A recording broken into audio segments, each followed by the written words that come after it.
Hey, what's up, people? What's going on? What's going on? Got a hot show for you today. Mm-hmm. Yeah, happy holidays. This is gonna be Christmas in a couple days. Merry A couple Christmas. days. A lot of people getting an early Christmas present. Mayor Andre got him an early Christmas. He ain't got COVID. Oh no, I didn't know that. He went- Everybody got Yeah, COVID, man. everybody got COVIDs. COVID is going. It's going. rampant. The Damn. president said you're gonna live a miserable. If you didn't get your vaccine or your booster, you're gonna have a miserable winter. With death Mhm. and sickness and a bunch of stuff. So Mm. No, anyway. Yeah, yeah, we ain't gonna talk about that. Yeah, the COVIDs. Yeah, we have a touchy subject. I was did the promo video, and I sent it to some people. A few women that I know that I consider to be good mothers. Well, I consider to be. I don't know what other people consider them to be, but I consider them to be good mothers, and I sent it to them, and I got some mixed responses. okay, is Couple. that how you introduce the show with that commercial? No, I'm gonna introduce. I'm Okay. gonna do it in a little bit. I haven't did it yet, so. But I just wanted to preface this with just saying that this is not a bashing woman session. Yeah, we ain't doing this. We have a guest coming on. Right. I was waiting for her to come on, but she'll be in here in a second. But it's not a bashing woman session. It's a touchy topic, talking about black mothers, and my mother's black, so Your mama black. my mama's black. Your mama black. Yeah, my mama black. But yeah, it's a touchy subject, and I understand. Just like before when we was talking about the whole movement and everything women had, I understand the reason for it, but there's always consequences to things that you don't intend to happen. So that's what this is about. This is about, critical thinking about relationships and about, yeah, it's a good idea that you do what you do, but, there's always consequences that we don't think about. Right. So that's really what this is about. Like I Um, said, not to point fingers, but go ahead. Yeah, and I noticed how you give that that precursor, to make sure people know this is not a bad session. Mm. But we're gonna have to get to a point where we can accept criticism, Mhm. and just be honest with ourselves. Is this me? Step back and look at and that goes for everybody. I'm not talking about any particular gender or race or anything.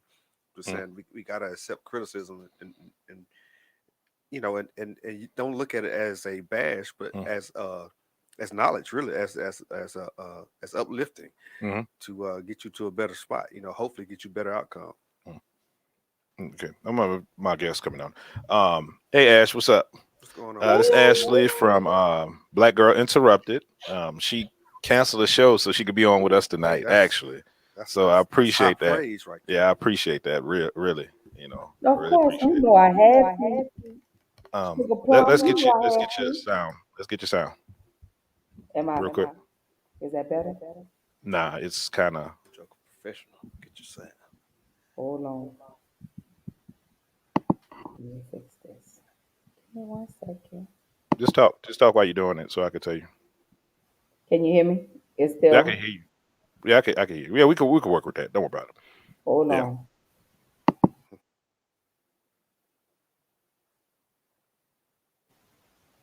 No, you know, go ahead. You was good before. You go ahead. I can't hear you now. Is that better?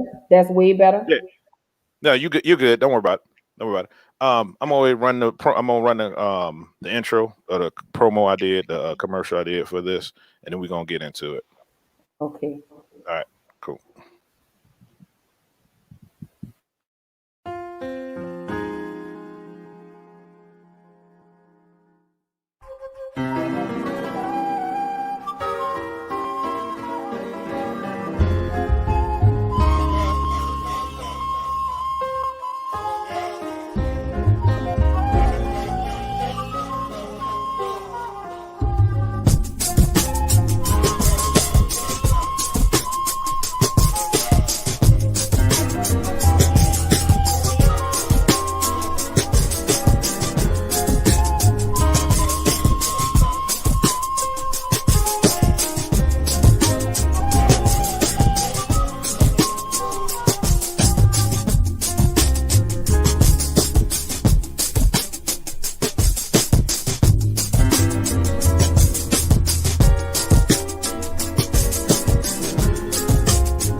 Okay. So before we get into it, Ashley, go ahead and introduce yourself. For those that don't know you, haven't seen you on here before, go ahead and introduce yourself and tell them where they can find you.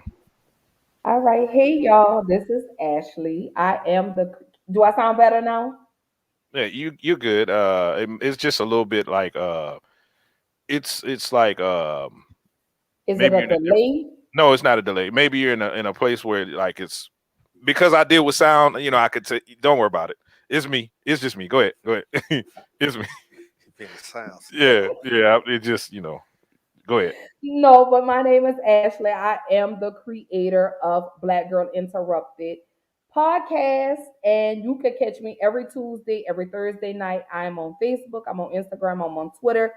Any streaming platform that you normally typically listen to your podcast on, just put in Black Girl Interrupted, and you'll be able to find me and subscribe, like, share, and subscribe. I am on YouTube, and you can also find me on Clubhouse.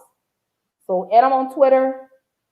I'm gonna start hosting Twitter Spaces. I'm all over the place. Just put in Black Girl Interrupted, and you'll be able to find me. That's where I'm at. And when you get a chance, go ahead drop it in the comments so you could Okay, so they can see gotcha, tag gotcha, or whatever gotcha. tag yourself. How y'all Because on feeling today? YouTube I tag you on YouTube, so if they're on YouTube watching this, they just could click on and go to you. But anyway, like I said, this is a touchy subject that I got mixed reviews about. Um, and me and Ashley had to talk about this for about an hour. Oh, y'all had a Yeah, pre-show. you read about an hour. So, um, Let's start from there then. Where y'all? Let's start from where y'all well, stopped. no, we ain't gonna start because It was that deep. it was in depth. Yeah, it was in Oh depth. man. So Okay. now we're gonna start with hmm. So let's start with the facts. So the facts are which I put in a video. In the black community, pull it up. In the black community, there you go. 2020, there were about 4.25 million black families in the United States with a single mother. In 1990, it was 3.4 million. So, it's only going up. Right. This is the facts. Um, Roughly 80% of children are born in single parent homes led by mothers. So, with this being said, there's two dynamics to this, right? There's the mother that deals with the son and how the mother deals with the daughter. It's similar, but it's different. You have the son husbands as I called it, and you have the sister mothers. The mothers that treat their daughters like sisters. That's something totally different They because girlfriends. yeah, they besties. But because it's a male channel, and we're gonna look at the male aspect. I think Ashley, have you done that before already? The sister. Yeah, Oh so yeah. Ashley's done that already. So, The enmeshed relationships between uh, a mother and a daughter, when a mother tries to live through her daughter, or let me say this, who wants to live through her children, hmm because the mother was not able to do whatever it was that she wanted to do. So she tries to live through her children. And those are called enmeshed relationships. hmm And you'll see that. You'll see mothers try to compete with their daughters. But I want to talk about these sunspins. Sunspins. Okay, there you go. So that's a sunspins. Okay, go ahead. We gonna let you start off Let me with it write then. this Let's down. give you since you came up with the term. Let's go ahead on. What's your thought on that, or what? How do you see that? Let me say that when it comes to sunspins, when a man leaves the household, whether he leaves willingly, voluntary, whether he passes away, you have these mothers that tell their sons, oh, now you're the man of the house. hmm No, he's not. Because when you really truly get a man, your son is not going to respect that man. Because you've told your son this whole entire time, he's the man of the house. No, he's not. You allow him to be a child. You allow him to be a teenager. You allow him to grow and transition into a man. Stop forcing him into a husband position. And this is your child. And we see this far too often in the black community. I see it. You see these women that tell their sons, oh, he's my king. Oh, he's the man of the house. Oh, he's this. But when you really truly get into a relationship, your son is not going to respect the real true man of the house. Stop doing that. Right. And they have acquired that title with no work. They Right. just because they are alive, they get to be called the man of the house. So I mean, that's an important thing. I want to just bring up. You said how it's 80. It's because it's men. We play a big role in this as well. Mhm. So you said 80% of these households are or these kids are Almost. being born to single moms, but that 80% is being fathered by like 17% of men. It's the craziest number out there I've ever seen. So that means that all those women are having their kids by roughly the same people in the black community. Well, okay. Before we say that, okay. Okay. First off, before we say, I mean, you gave a figure. So before we say that, okay, we're not saying that there's no accountability on men. That's not what we're saying. Oh yeah. You know, men hold responsibility just as much as women, but we usually focus on the men. It's always focused on the men. Right. So now we're just looking at the other side of that coin. Okay. It's the same coin. We're just looking at the other side. And see, I'm looking at more. I'm looking at it more of a. This is what happens Mm. when we have this situation. Mm. You start putting kids in a man's role, Mm. or husbands and Mm. and what's your term? Son, husband, Son, husband. Yeah. So Son, I'm husband. let me write this down. But it's the same, and we're doing that far too often. Mm. So you're forcing your son to take, like you said, to take on a role he put no work into. What bill is he paying? What let me say this. What bills is he paying? What is he contributing to the household other than this title that you've given to him? You get what I'm saying? So we as mothers, we have to stop doing it because what we're doing, and I'm gonna take accountability for me, is we're setting our sons up to get in these relationships with these women, and these sons go into these relationships looking for their mothers. You get what I'm saying? That's what they go into these relationships for. Because we, mom, have told the son, oh yeah, you're the man of the house, you're this. But how do you separate him being your child and being the man of the house? So what I mean, and what you're trying to explain is that um because they had to do nothing to get in this position, when they get older, they get in there with a woman and they expect her to do They everything like still mama did right. They everything. still don't do nothing. Yeah, and they exactly. trying to. But a lot of women go along with that too. Mhm. So I mean, No. that's I guess because they were raised in that environment as well. I don't know. Because But it's you're right. normal. Because But this is it what they becomes normal. see. Yeah, yeah. They It, normalize it, this. it's You're not. go ahead, go ahead, No, go go ahead. ahead, brother. No, it becomes a cycle. You know, you got to think about it, especially if you think about the daughters that's coming up the same way, see the mama doing this. Mhm. Now they think that's what they supposed to do also. So now they get a man just like that, and then it rinse and repeat. Yeah, Keeps going. don't have to do Who nothing. sits at home and does nothing. You come Mhm, home, you smell food, but there's no food on the on the stove. mhm, But we're normalizing this. This is what we see on TV. This is mhm. what people post on their social media pages. Oh, my son is my king. Oh, he's this, he's that. No, he's your son. He's Right. not your husband. Mhm. Your son is not going to be able to satisfy you emotionally, mentally, spiritually, and physically. But then again, we don't know. Well, We don't that's know. that's a, that's That's a another. whole different. That's We're another not show. going to that That's topic. another Yeah, show right yeah. there. We're We not going to the don't know. extreme. Yeah, we're not going to the But extreme. That's the extreme. I don't But know. it happens though. I guess I don't know how extreme that is. Uh, but I used to see it, but I never had this conversation with anybody. Mhm, And I just thought I was just what they call nitpicking. mhm, I was just like, that's an odd relationship between the mother and her son. mhm, Because they like it wasn't all out sexual act, but they rub on them and mhm, everything as though they are their significant other, mhm. and it was just the strangest thing to me. And but now having this conversation and talking to other people, I see that it's actually something that's going on that's kind of widespread in these single parent homes. So And that's why, like in the video, even though I put, where there's a void, you will fill the void. oh yeah, So the thing is, like you mentioned, Ashley, emotionally, is a void created emotionally because women, for most part, unless you're alternative lifestyle, women are going to seek validation, going to seek attention from men. hmm So when there's no man available, um like you said, we That's don't so know. true. There's various reasons that the man could not be in the house. I mean, I'm not saying which way, whether he left, whether you left him, whether he died, whatever. It's the same situation when you right, when you look at it. um you take this child, this male child, and fill that void to get that, male attention, and okay, yeah, this mama's little man, this mama's king, and all this other stuff, because you're not doing this with a man, you know. And he's gonna feel good about it. I mean, he's gonna, he's getting mother's attention, but he doesn't understand that the role he's filling is not necessarily what he's supposed to be doing. Right. She's supposed to be uplifting and pouring into him versus him doing this for her. It goes backwards, As well as, like you said, he hadn't earned the right to be the man of the house.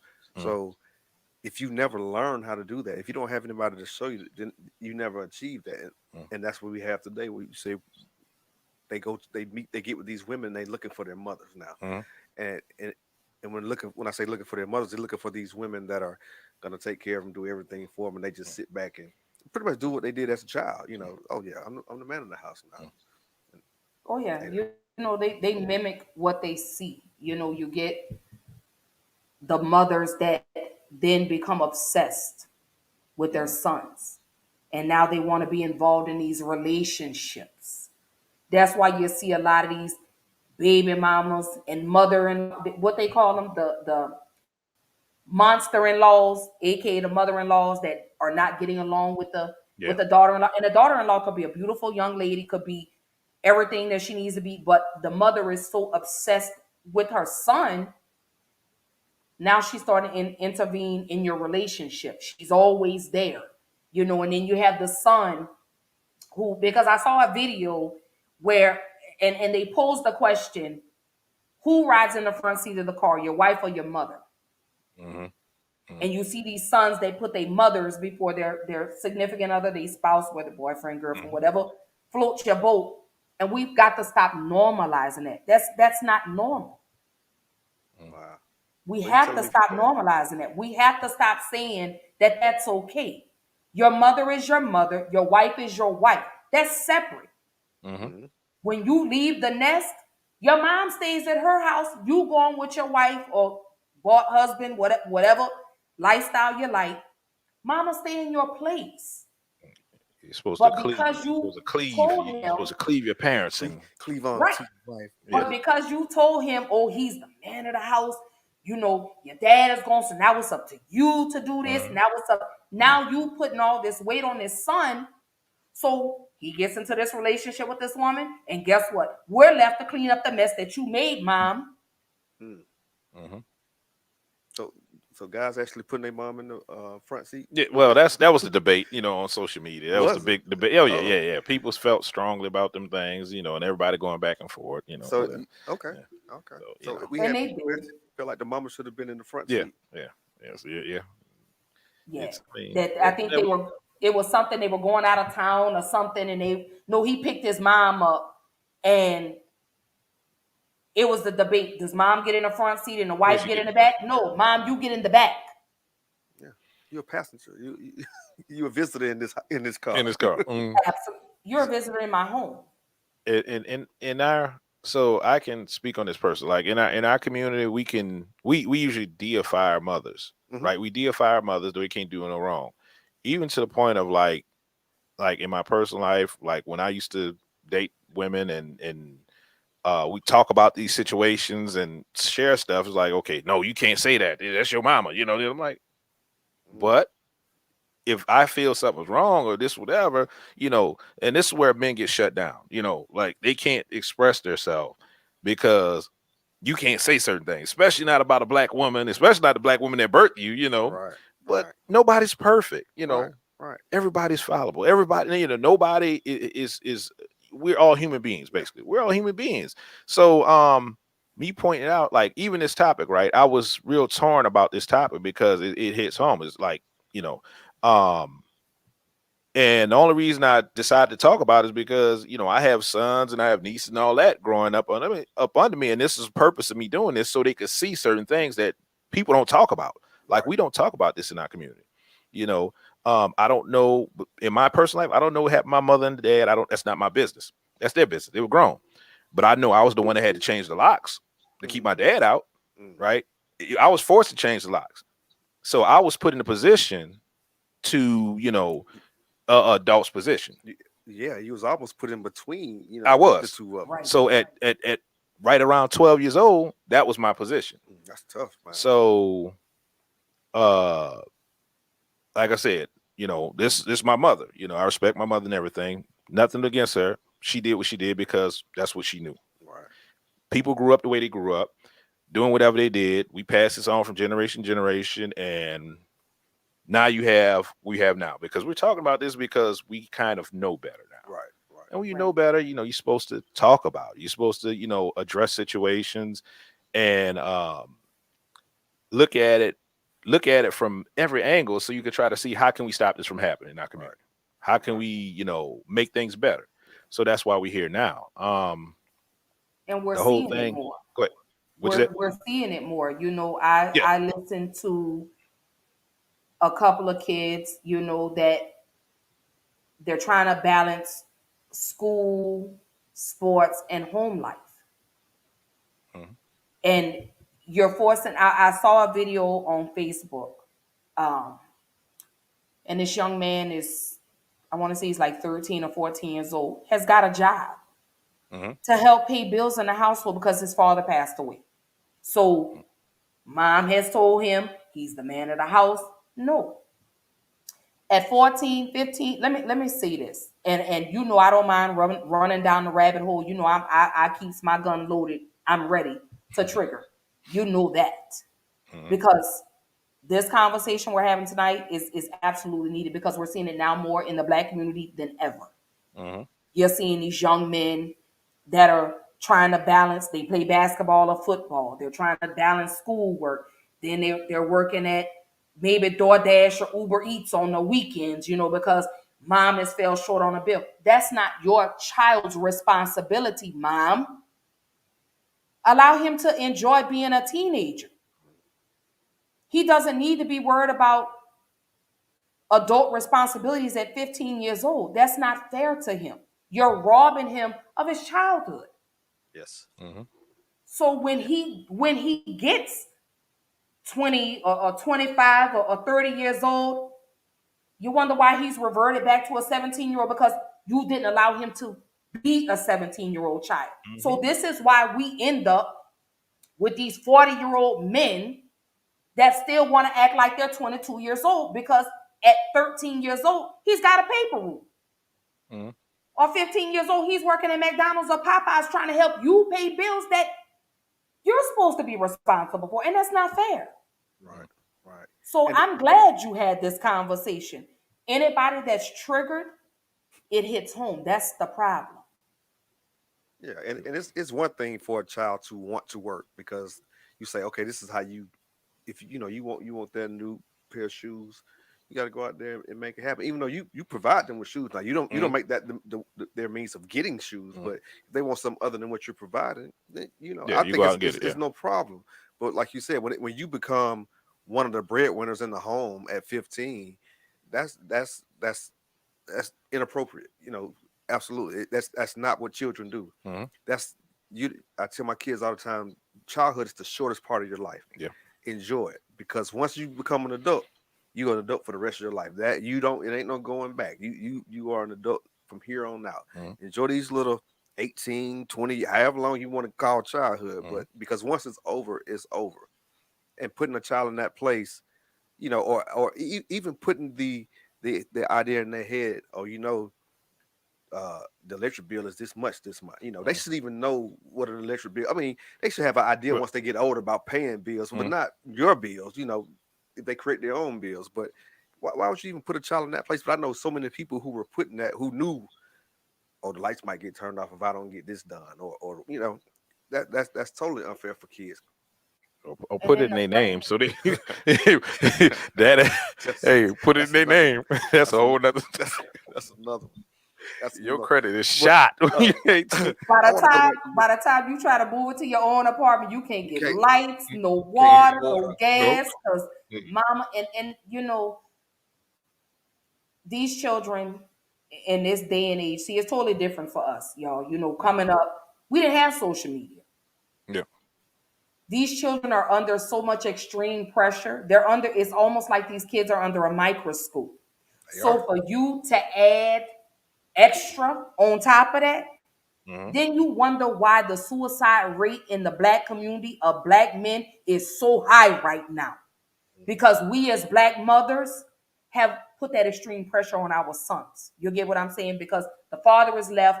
I don't want you to be like your dad. You need to be better than him. Stop it. Right. And I'm going to say that. Stop it. Stop doing it. Right. But Let I want to go. your son be a child. Let him be a teenager. If I could go back to the 80s, man, I would love to just for a day. If I didn't have to be an adult for a day, I would love it.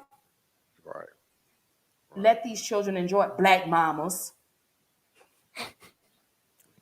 Goodness. I want to go back to what you were saying about, how, and it's kind of not on the topic, but it is. Like you couldn't say anything wrong about your mother.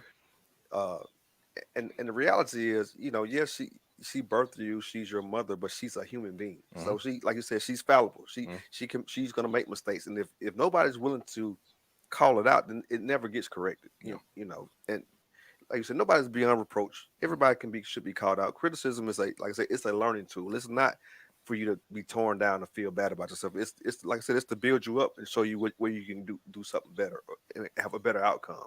And like I said, if they feel bad, that means you got to look at yourself and you got to figure out what you need to do. It's a reason you feel bad. It's a reason. Yeah. So if somebody say something about me that's not true, it doesn't bother me. But if it's true, you kind of ponder on it.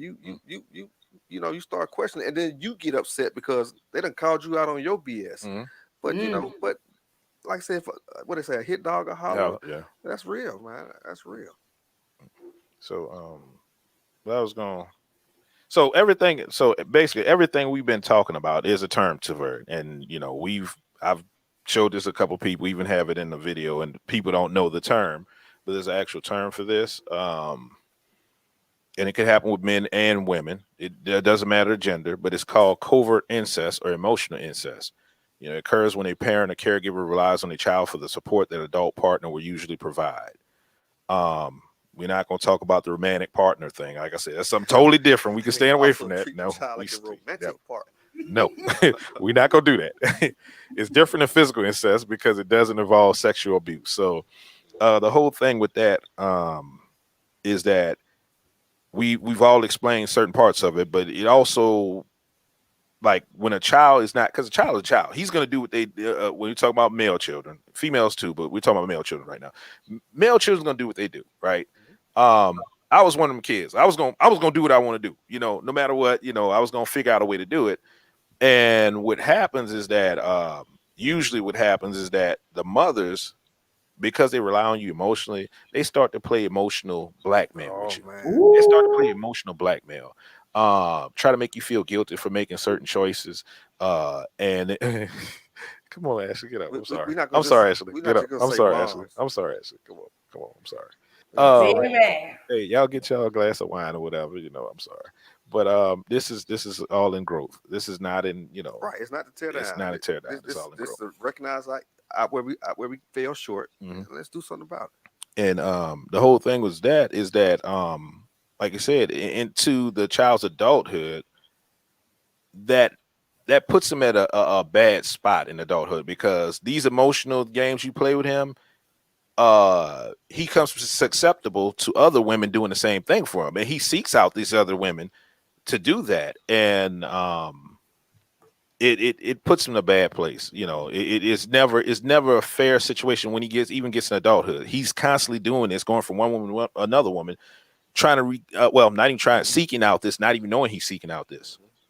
And he's behind the 8 ball, for lack of a better term, because, like I said, he's already fallen to that emotional, that guilt trip that men and women use. When they want something done a certain way or from you, and it starts from your mother. In many cases, where they lay it on heavy, and then, like you said, you end up in these relationships, and you get the same, and you fall for pretty much the same thing, because that's what you're conditioned for. You're comfortable with it.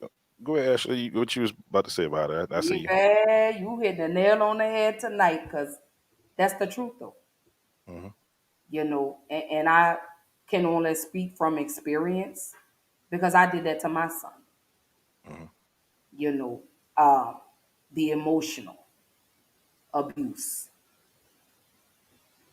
We do that. And like you say, we're conditioned. We want the kids to feel guilty when we need to start owning our own mess. Own it. Stop projecting that on your son because, see, we're left to deal with your emotionally detached son. We're left to deal with that. We're left to fix a man that we didn't tear down. And then you wonder why these men end up with various baby mamas. They're sleeping with multiple women. Because, mom, you've created this. You've created this monster. But now you don't want to own up to that. We have to stop doing it. We've got to say, you know what? I'm to blame for that. I have to own that. I have to own that. My son is coming around. He's better, than what he was. But I had torn my son down emotionally. I did. How old is your son? He'll be 21 in January. Okay. So we're better. We're in a much better space. But yeah. So you guys had that conversation. Oh yeah. That's my son came to me. My son wrote me a letter. Oh, you know what? I think I remember you saying that before on And it was like, hey. And I had to take a step back. I was like, you know what? I had to think because my son one day is going to get in a relationship. My son is one day going to get married. My son is going to one day have children. I'm going to be a grandma. So I've got to correct this now because whoever he ends up with is going to be left trying to fix a mess that I created. But your son is pretty sharp to be able to recognize that at such a young age and say, look, we got to fix this. Well, why is this our dynamic in our relationship? So, because I'll be honest, I didn't realize what was going on for much later than that.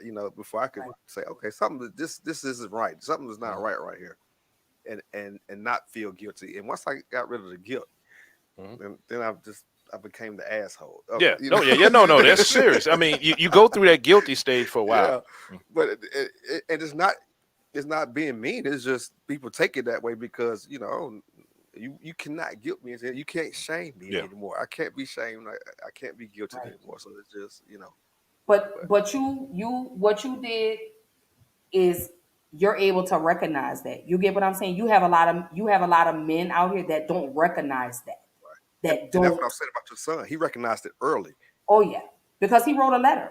He got older, and he started to see. He was like, "Hold up, wait now. This is not a mother-son dynamic. How did our dynamic change? How did you go from being this? You are my mom to now you're just Ashley to me." So he wanted to know what and I had to own that because that's what I was conditioned to do. So it was passed down to my son. But I had to correct that because, again, my son is going to one day get in a relationship. He's going to get married. I'm going to be a grandmother. I don't want a woman to deal with a mess that I created. So he's gotten a whole lot better in regards to expressing his emotions. He's no longer silent. He's very vocal now, which is what I love about him and respect about him because when I'm out of pocket, my son is like, hello? Got you. I got you, son. All right.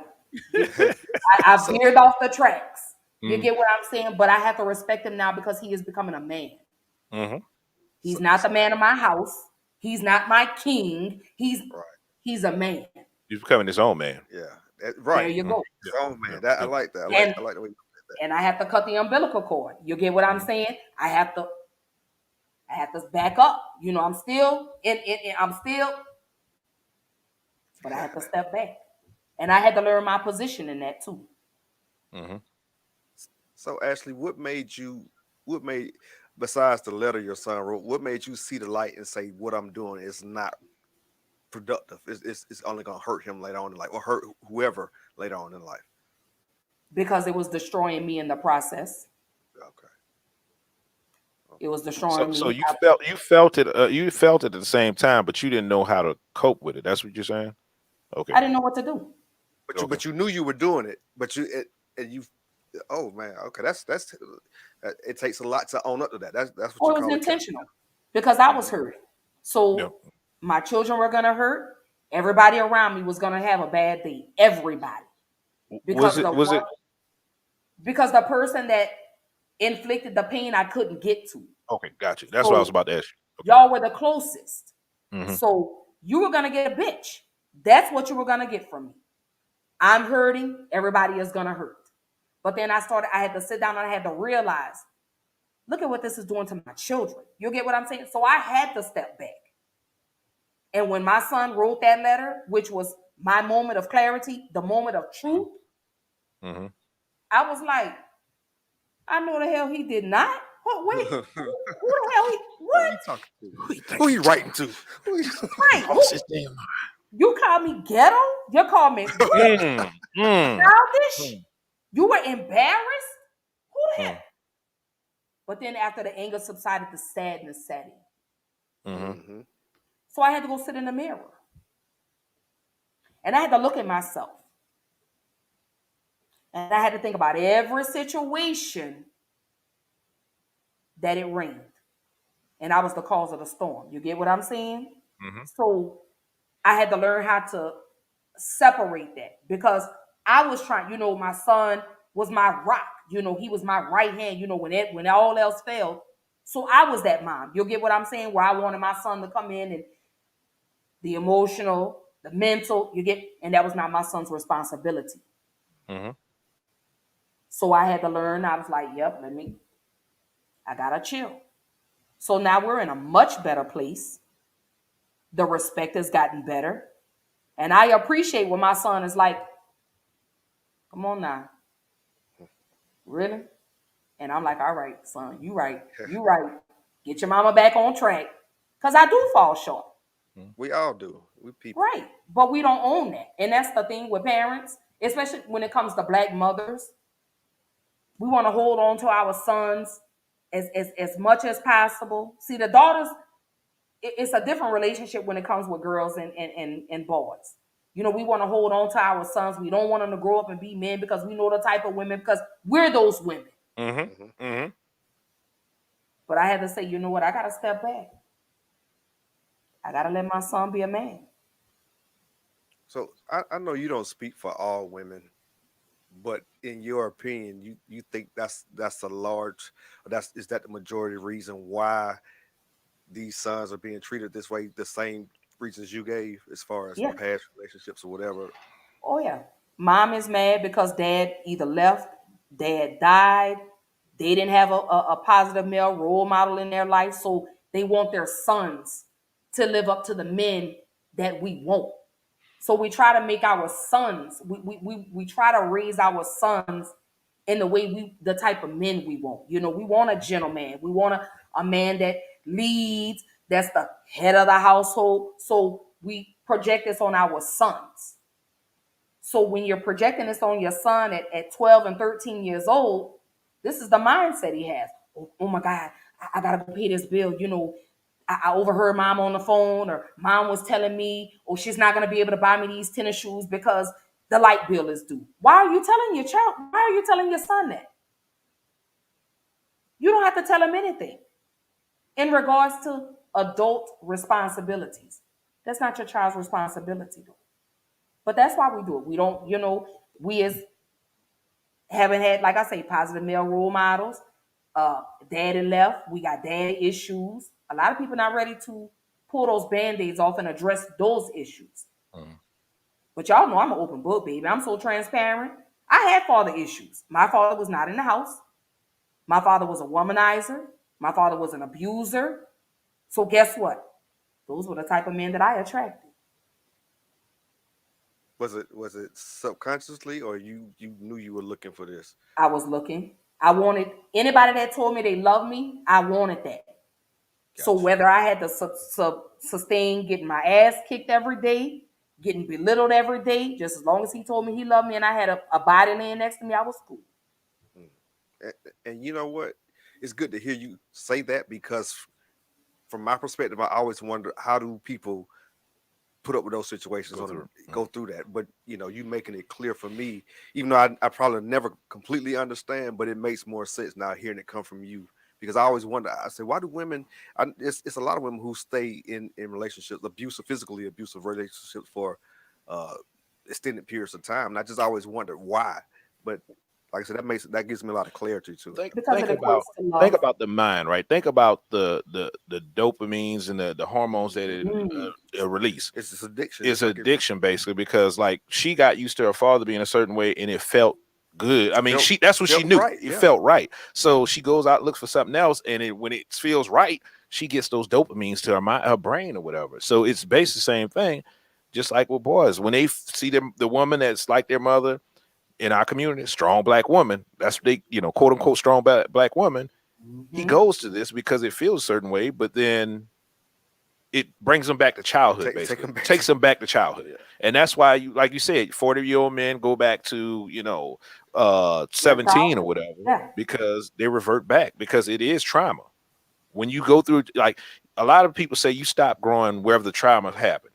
That's where you stop growing mentally or emotionally, whatever. You stop growing some kind of way, you stop growing. And whenever you get to that trauma, you revert back to that place. So that's why we have that's why we have a whole, like, women talking about all these men ain't shit men, right? Men ain't shit, men ain't shit, men ain't shit. But we don't dig deep to try to figure out why they ain't shit or what happened. Or why you dealing with. Why do you keep attracting them? Because they're, like she said, it feels comfortable. So it's a cycle. It's just a whole cycle. But think about this.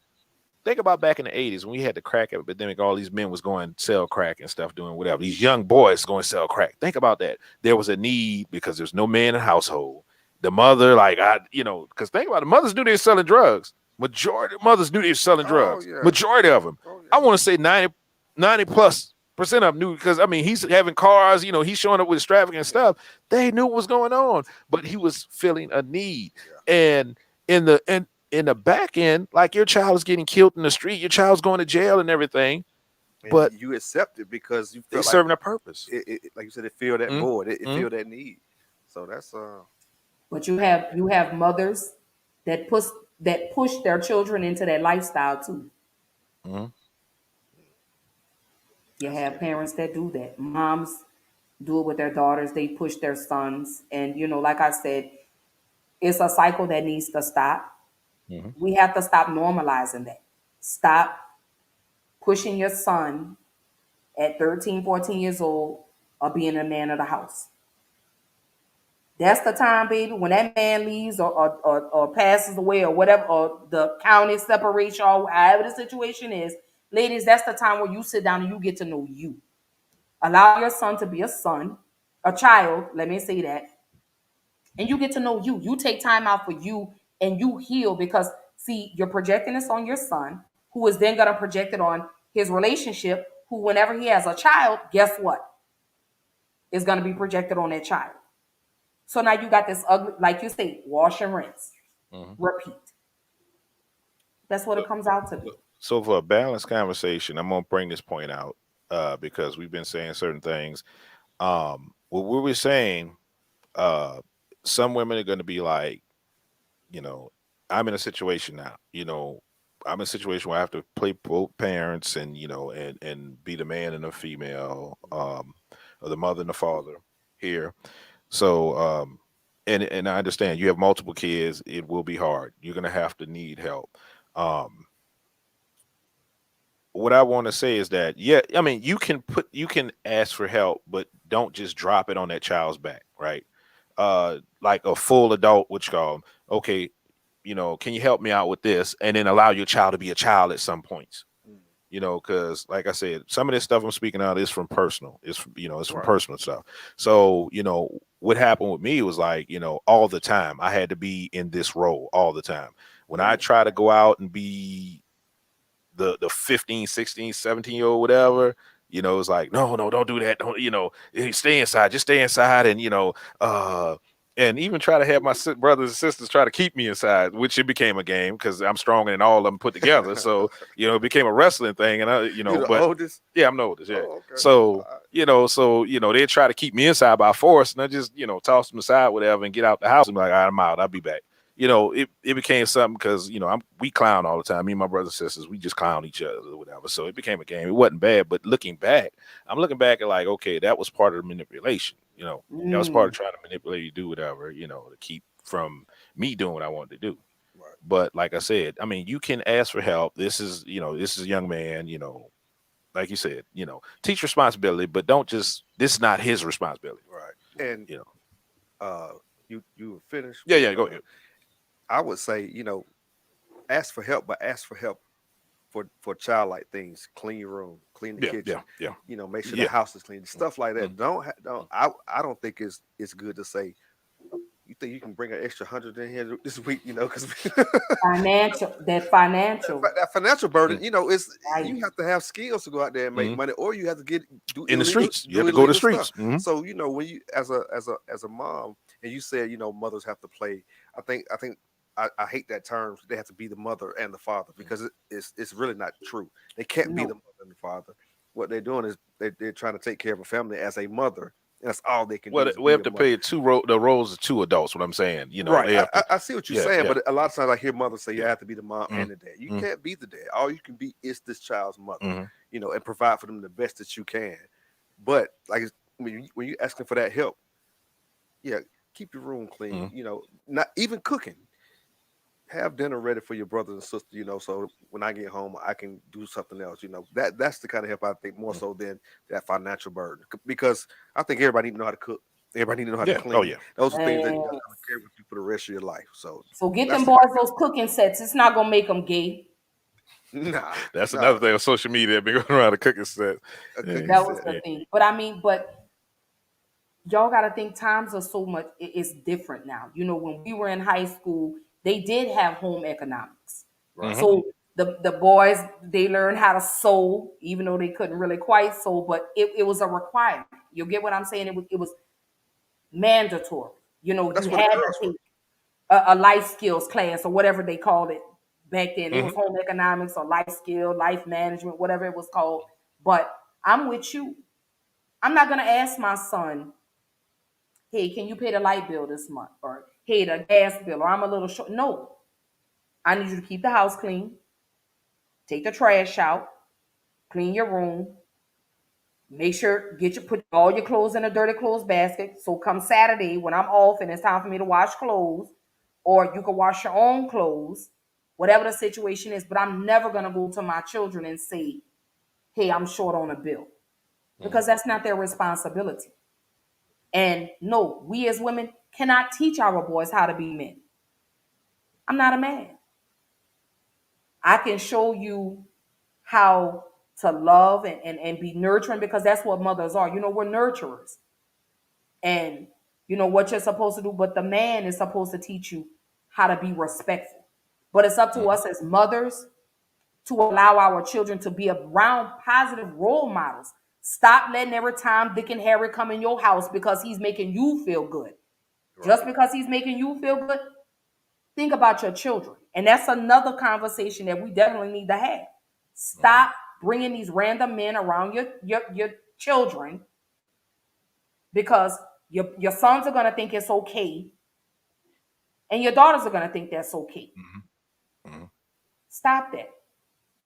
We got to break the cycle to heal. And, like I say, this conversation tonight is absolutely much needed, because, like I say, we're seeing it far too much. Yeah. These boys working 2 jobs, mama is doing this, mama doing that, and it's not fair.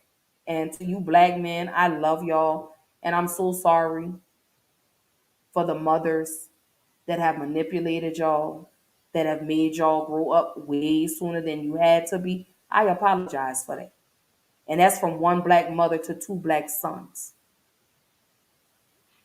That's where the shaming thing comes from, though. If you think about it, how we accept that from black women, that's where it comes from. It started in the household first. I'm sorry, it just came. But that's what I'm saying. No.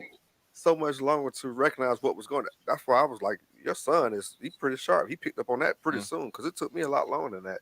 And I was like, hold on, man. Why do I feel bad about doing something supposedly good. Like you was like you was special needs or something. Right, you know, I'm like, hold on, man. Right. I don't like the way this game played, man. Let's change the channel. Yeah, and like I said, I think, and also plays in the part of as men, right? We don't complain. You know, you taught not to complain. That's just not from women. That's, you know, just in society in general. You know, because nobody cares. Yeah, nobody cares. Basically, nobody cares. So that also like helps that out to where like even if let's say you were unaware of what you were doing, you know, just the fact that society, you know, hey, you just shut up, suck it up, whatever. He wouldn't even express that to you, so you could even know that. So I'm not even saying that it's a thing that a mother knows. I mean, you know, we're taught not to say anything, not to even speak up. Suck it up. But what I'm starting to learn now, I read this book, and it was like you need to know what you want, what you like. It's okay to have wants and needs and everything, you know, because that's just the way society looked at me. You know, sit back, shut up, and you know, do produce dirty work. Produce, yeah. But we don't allow y'all to feel. We don't allow y'all to express your emotions because you want to know why? Because when you were growing up, you were weak. And we told you that. We told you that. Black mamas, we told you that. You better not cry. Shut up. What are you crying? I'm going to give you something to cry about. Stop it. No.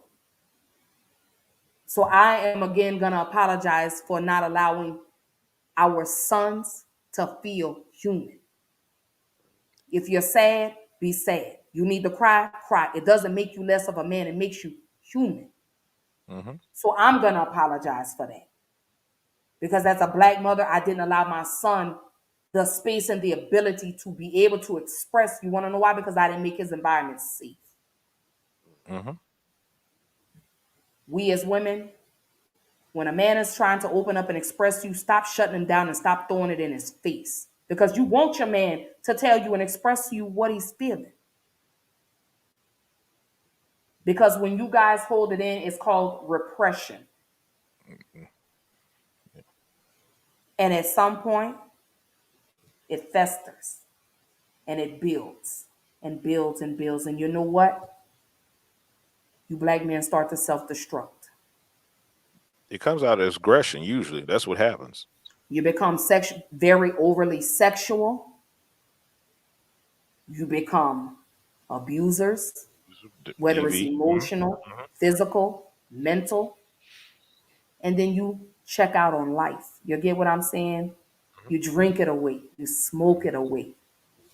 But we got to own that, moms. We got to own that. We've got to change the narrative and stop pointing the finger and say, oh, the dad. No, moms did it. Grandparents did it. What your grandmama told you? You cry, I'm going to give you something to cry about. Or you want to be a crybaby or you're a little sissy. No, you're not. You're human. You sad today? I want you to be sad today. You angry? I want you to be able to feel every ounce of emotion in your body that God has allowed you to feel. I'm not going to shut you down anymore. Because that's a release for you. And it helps me. Because now I know how to handle, I know how to deal with whatever it is you're going through. So I'm apologizing for that. Because we as black mothers didn't allow our black boys to feel. If he fell off his bike, we didn't want him to cry. Get up, boy, that don't hurt. Yes, it does. He fell off his bike and skinned his knee. He lost the football game. He's sad.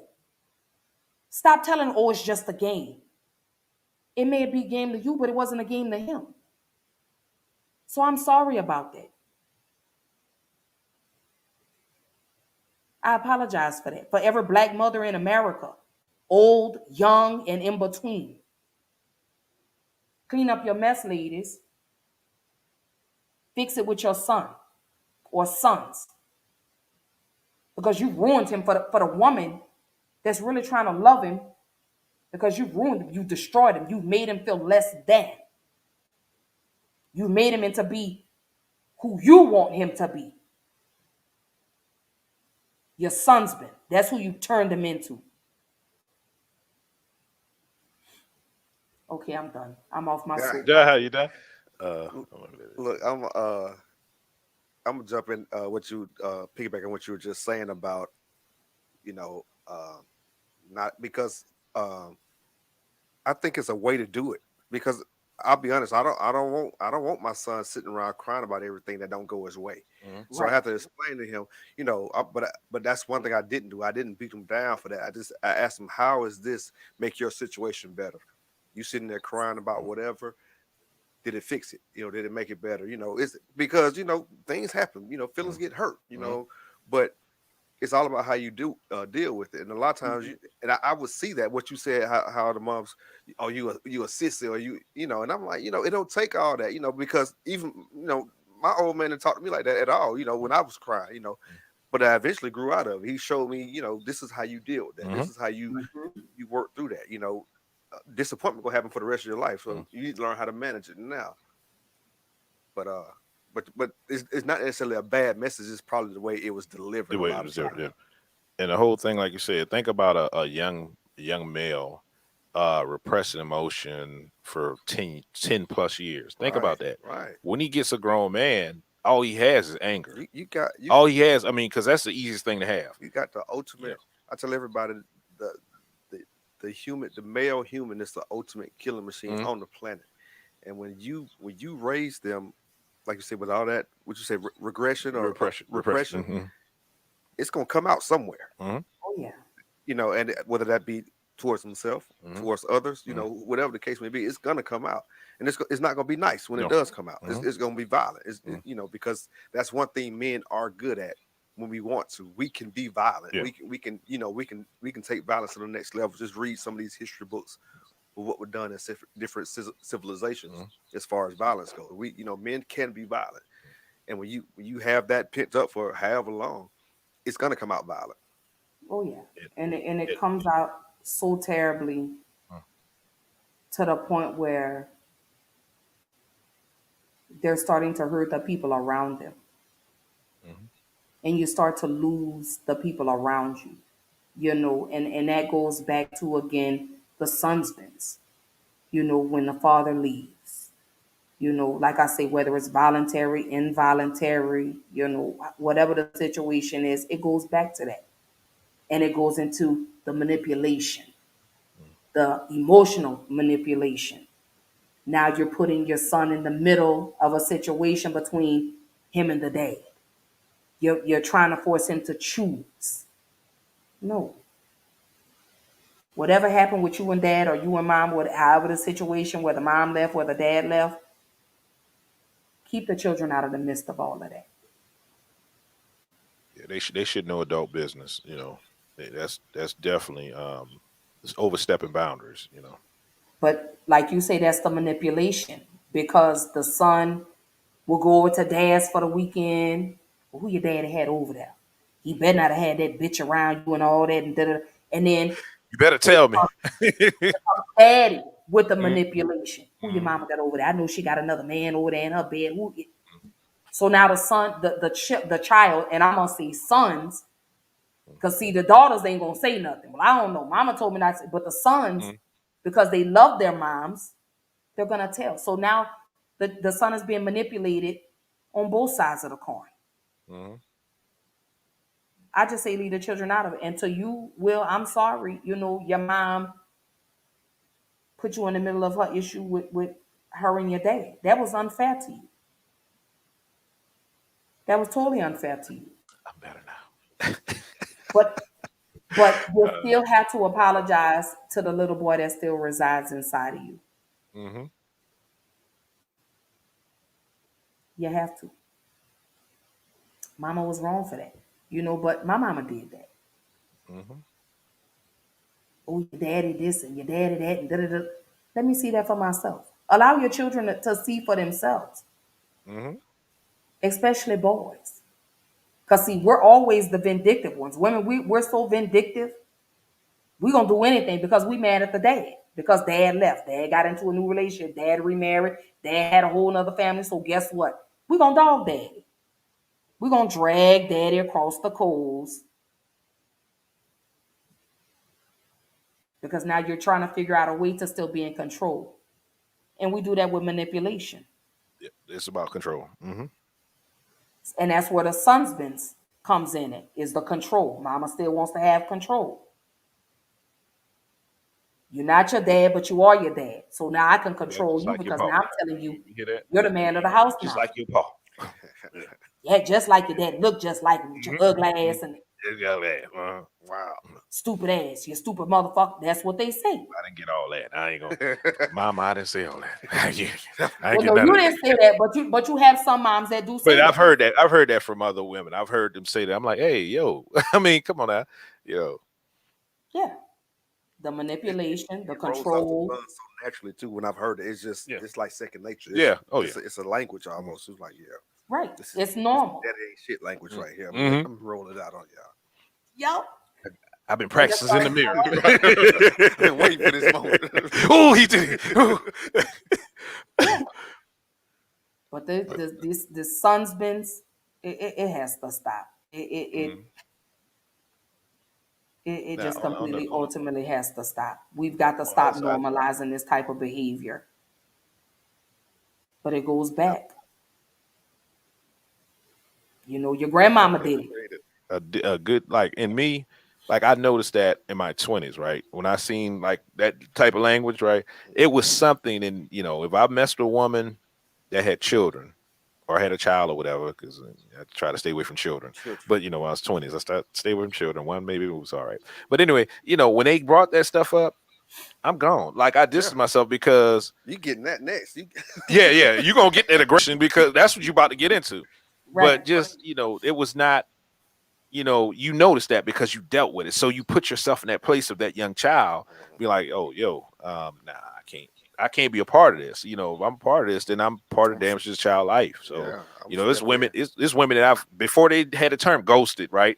There's women that I've ghosted in my 20s because of that, right? I like a good mother to me was sexy. Like, so she's, I'm not no, incestual way, but a good mother, somebody was a good mother that appealed to me.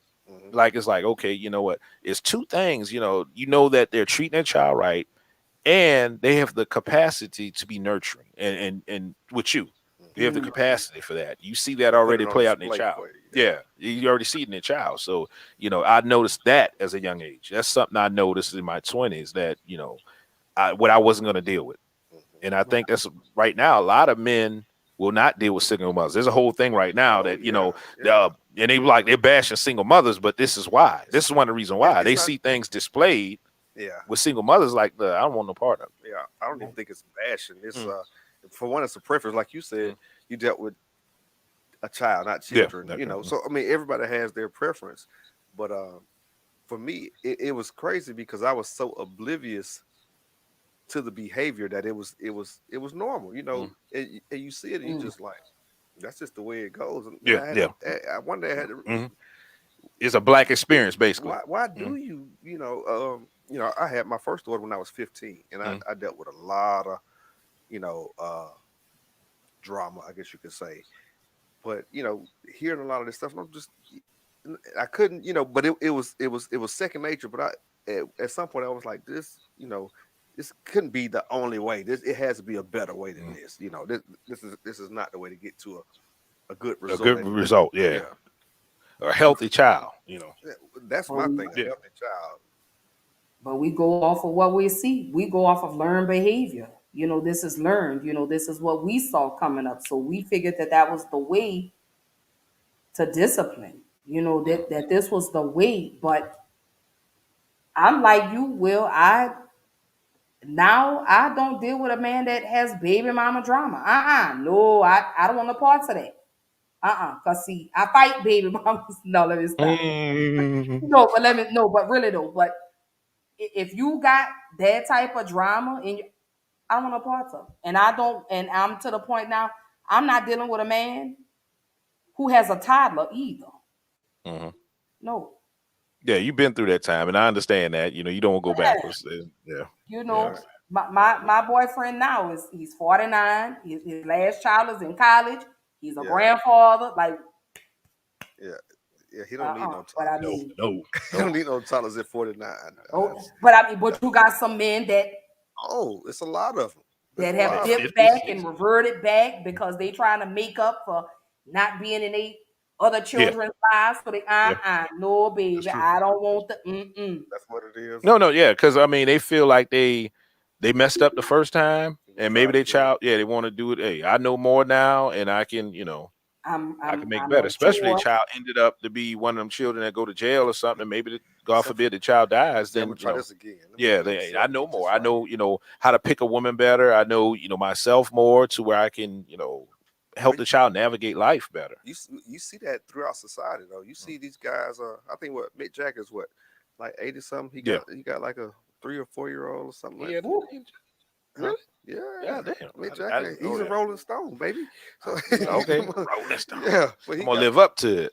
But There's a lot of them though that they didn't get it right the first time, so they figure, I'm gonna start over.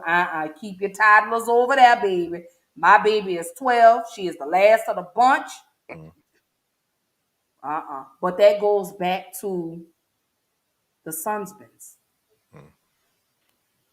That's what that goes back to. These men that mama messed them up, so they didn't do right by their children, so they figure this is a second chance. Let me have 2, 3, 4, 5, 6, 7, 8, 9, 10 more. Look at DMX. God rest his soul. R.I.P. to DMX. He didn't get it right with his oldest 5, so he had what, 7, 8 more behind that, and tried to get it right, but he was living biblically. I'm just gonna have to be a failure. I'm sorry. I don't have that kind of ego. Hey, if you didn't get it right, hey, bro, he was being I but did the that best goes I back can. to home. But that goes back to us though, big brother. That goes back to us as moms. We've destroyed our sons. And we got to own up to that. We've got to take accountability that we have to stop pointing fingers and blaming. Dad did this, dad did that. Well, what did you do, mom? What did you do? What did we do? Where did we drop the ball?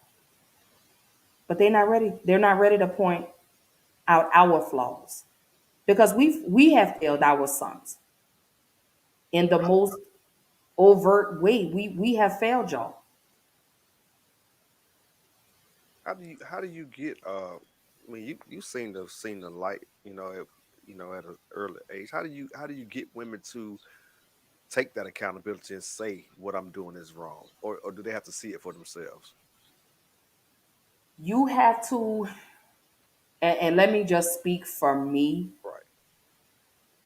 That letter my son wrote to me was a wake up call, but I was at my breaking point. I was spiraling out of control. I was in a dark place and I got tired because it started to take a toll on me mentally, emotionally, physically. Weight up and down, blood pressure up and down. I'm losing all types of relationships. I can't keep friends. And I was like, okay, well, maybe something's wrong with me. But you never know what's wrong with you until someone really points it out and says, hey, you know what? You really effed up right now. Because it's easy for us to blame everybody else and put the blame on everybody else instead of us eating that. Because see, I want you to keep eating out the same bowl that I'm serving you BS, but I don't want to eat it. So when someone gives it back to you, now you're mad. But for me, I was tired. I wanted better. I'm older. I mean, I'm 44 now. 43, I'm sorry. Do I really want to live life by myself? Mm. That's Do the I that's the really want to have a non-existence relationship with my children? Is this really the life I want? Do I want to be an old black cat lady? I don't even like cats. So it's almost like you have to force the hand. Mhm. You have to. You got to sit down and you need to own this. Because see, if you're going through the same circumstances in life, then maybe it's your fault.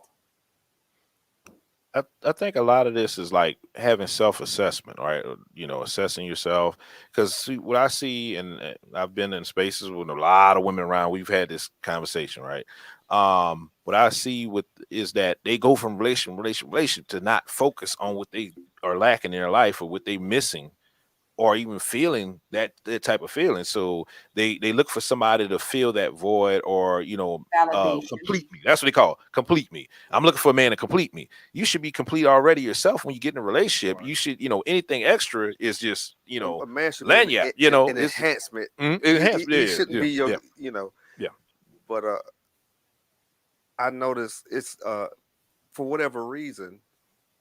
I can't speak for women in general, but it's like a lot of times when you do bring up the faults or the flaws of women, it's looked at as bashing or whatever. So a lot of the stuff just never really came out on the table because I in some of the circles I run in, some of the single women in those circles, they don't have any self awareness as to far who what they're doing, their role in all of this. The accountability is non-existent. So and that's what I was asking you, Ash. I'm like, how do you? Is that just something that women have to see for themselves? Or you, like you said, you just keep putting it out there and and they just take it however they take it there. But that's what you have to do. But I have to call you out on your mess. Mm-hmm. I don't like being around you if you're this way. And if someone is constantly, if you're hearing this from different people, the same thing from different people, then maybe it's you. Maybe it's time for you to lock your doors, and maybe you need to sit in the middle of the floor. You need to get a mirror, and you need to look at yourself and figure out, what am I doing wrong? Because everybody can't be saying the same thing and everybody be wrong. But see, it doesn't fit the narrative as well. It's this person's fault, it's that person's fault. We have to change the narrative on that. We have to, if you want people to release and hold themselves accountable, we have to create safe spaces first and foremost. We can't go into a situation and it's hostile. That's like, if y'all are having a bad day, I can't come at you and say, well, Will, this is what you did today. You did it. You're going to be like, what? I'm going to get the pushback. Same thing with you. You're in a bad space. Like I told Big Brother last week, I wanted to come on the show, but my energy was not where it needed to be. So if I'm going to come into a space that I know is positive and is safe, but I know I'm in a negative frame of mind, I'm not coming. I'm not coming. Because that's not fair to y'all, for y'all to be these two positives, and here comes this negative that comes in and throws the vibe out. No. But at some point, you have to sit down with yourself and say, you know what? Maybe it is me. But a lot of people not ready to deal and walk back through those same doors that they've closed. Or at least they thought they closed. A lot of people not ready. They manifest in other people, and that's the thing. That's what they don't understand. They think they close something and they go to somebody else, and then it becomes all men are the same. Then that's when you start hearing women like, men are just this, men are just that, because you keep replaying the same record, in different places. You keep on doing the same thing over and over and over again, the same thing, and then they think you're gonna get a different outcome, which is why men think women are crazy. That's the definition of crazy. Keep doing the same thing over and over again. And that's the thing. They've been allowed for so long to say men are this, men are that, and then at some point you got to look at you and say, well, who been a part of all of these relationships? Yeah. You have.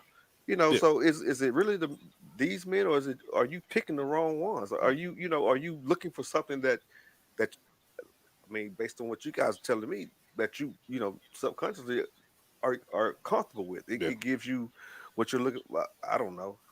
But 9 times out of 10, studies on it. I mean, if people don't try to educate themselves to certain things. They got studies on the way people think. They have studies on relationships, both parental. Like when you have a kid, nobody goes out and looks at a book and say, okay, I never had a child before. Let me go see, I've done that. When I had my first son, I was like, oh shit, I'm gonna be somebody's daddy. So I went and read the book, and my baby mom watching it, she noticed the truth.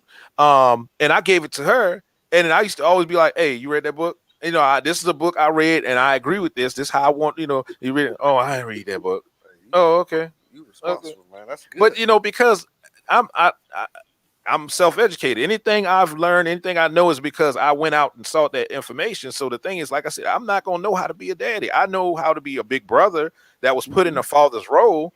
I know who was seeing my father do, but I don't know for myself how that works. I don't know how everything, all the working pieces, the moving pieces work. So it's like, let me read and educate myself to something that I might want to gravitate to, something that might be positive, and see if this, if it's, you got to get input basically. It's never bad to get a lot of input. It's never bad to get multiple sources. Yeah. And that's one thing in the Black community. Like, we pass down just bad shit, bullshit every day. Nobody, it's not proven. Like, it's not even proven. It's things like, okay, think about how all the things like we believe what they call it, the superstition shit we believe, right? You'll hear that from people and won't mean nothing, but you'll hear it from everybody, and they speak it as gospel too. As gospel, yes. Like, we live by this, but like you said, but facts, you won't hear facts. You won't hear any facts. And it's like, that's, why we keep trying to reinvent the wheel every generation. That's my biggest problem with us. It's like, every generation, like, you have a family, then you have children. Instead of you trying to, okay, this is why I messed up, whatever, because you don't want to admit that you were wrong and you messed up. So you just let your child go through life just not even, thinking you're perfect. And it's good. It's all good. But you see that same thing replaying your child, and it's like, oh, they're going to get it right. You can stop your child from going through this pain and anguish. You can stop that just by admitting that you're fallible, and you're not perfect. And let me show you a better way to do this. Right. Because I've made the mistakes. But why do that? Because now you're going to take control away from me. But it shouldn't be about control. It should be about, so the thing that we don't understand is, like, anything that's in harmony is usually happy. Like, if you're in harmony with nature, you're going to be happier. And that's the whole thing we got to understand, is that, we were made a certain way. And like you said, we fall in line in that order, then it normally works out a little bit better. I think that's yeah. If you harmony with your nature, your feminine nature, if you're in harmony with your feminine nature, you're able to be in your feminine nature, you're gonna be happier. You're just gonna be a more pleasant person. If I'm in harmony with my male nature, and this is not about the alternative lifestyle thing, because you have, whatever you view yourself as, if you have, more male, or, you feel whatever. I'm getting off subject anyway, but I'm just saying, whatever you feel in harmony with, you react in that way, or you act that way, you're going to be happier in yourself, and it's going to radiate out to everybody around you. You're going to be a joy to be around. You're going to be pleasant to be around. And that's something that we don't look at in our community. We always trying to follow certain trends, certain patterns, social media all day long, trying to be this strong Black woman, trying to be this whatever dude that everybody wants to be like. I'm putting on persona like I'm this person, but I know that's deep in my heart that's not who I am. I'm not no hard dude. I'm this dude that like anime. I'm this dude that like cartoons or whatever. I'm this dude that like to read books and read different stuff. I like science and stuff. So if I'm living at that, I'm gonna be happy. I'm gonna be happy. Versus being out in the streets trying to hold this persona all day long, that's hard and work. Feeling like, damn, this monkey on my back. Like, I feel stressed. Be hard, baby. But we do it so we can fit in. We want to be. We want to be with the in crowd. So if we start being leaders and start being followers, our community could get a whole lot better. But we always want to follow, like you say, the trend. I remember, coming up, we were the trend. Oh yeah, we made a lot of trends in the 90s. In the 90s, we made trends. Yeah. So now it's like, if I'm not like this, then I'm not a cool kid, or I'm not this and I'm not that. Says who? Right. But you got parents that co-sign on it. That's right. Yeah. That's right. Like you said, parents and the kids doing the same thing right now. We doing the same exact thing. But I tell my son now, because my daughter's graduated, she still can live by this rule. I say, you make it cool then. You know what I'm saying? Right. Be proud of who you are and what you do. You trying to do what somebody else do, you'll never be as good as them. No, because you playing a role. Be you. You get only one of you out here. Do that to the highest. Make it cool. Make it cool to do whatever. Whatever the uncool thing is make it cool. And if somebody don't think it cool, as long as you think it's cool, that's all that matters. That's all that matters. Yeah. That's all Live that for matters. yourself, not for other people's appreciation and gratification. Not gratification, but Right. yeah. But that's one of the things, my son had to learn. My son, like, I have a boy and two girls, and all three of them are totally different. Their personalities are totally different. My son is the gamer. He's into Marvel, comic books, DC. He likes comic palooza. He listens to classical music. That's what he's into. But he doesn't have very many black friends because, that's not what they're into. My son does game edits. He does edits, like video edits and stuff like that. A lot of black kids are not in that. Now my 19-year-old, now you put Migos and Quavo and Little Baby and Big Baby and her baby and they baby and whoever little baby. All the babies. There you go. She's the social butterfly. Now that's me at 18. And then you got my 12-year-old, who I think she's been here before. House Party is her favorite movie. She likes Madonna, Prince. She likes 80s music. So I say that to say we were the trend. You get what I'm saying? We've got to keep pushing and us being leaders and stop being followers. Stop following what you see. Right. And that's Which goes back to the Sunsbins. yeah. But that's one of the drawbacks of the internet, of social media. Because for me, that was the biggest deficit is information growing up. That's what separated me from the people who had more than me, was the information.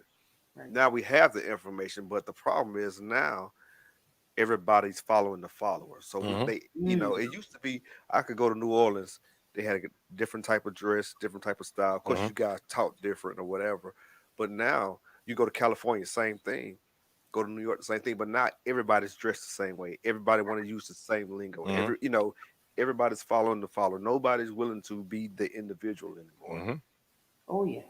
And that's, one of the things that I really strive for in the black community is to bring us back together, to put us back on top. We've lost our way. We've and I really hate to say we've fallen off, but we have.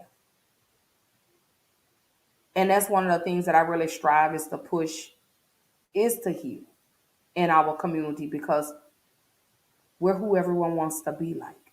We're the blueprint. And I really wish that, I know y'all see it, but I wish everyone around us would see it. We're the blueprint. We made being black cool. You get what I'm saying? You go back and you look at the 50s, the 60s. We made being black cool. We loved being black. Right. Now you look at us and we hate ourselves. We're dying to do it. Yeah. We're pushing these narratives. We're promoting toxicity. We're promoting all types of BS. Stop it. Stop putting the pressure on these children. These children go through enough. See, when we were coming up, y'all, we didn't have social media. Y'all, we didn't have computers. We didn't have all that's in the world right now. We didn't have that. Yeah, you had moms that told sons, you're the man of the house. But now you're really seeing moms are really pushing for the boys to become men before it's time, prematurely. Let me say that prematurely is what they're doing.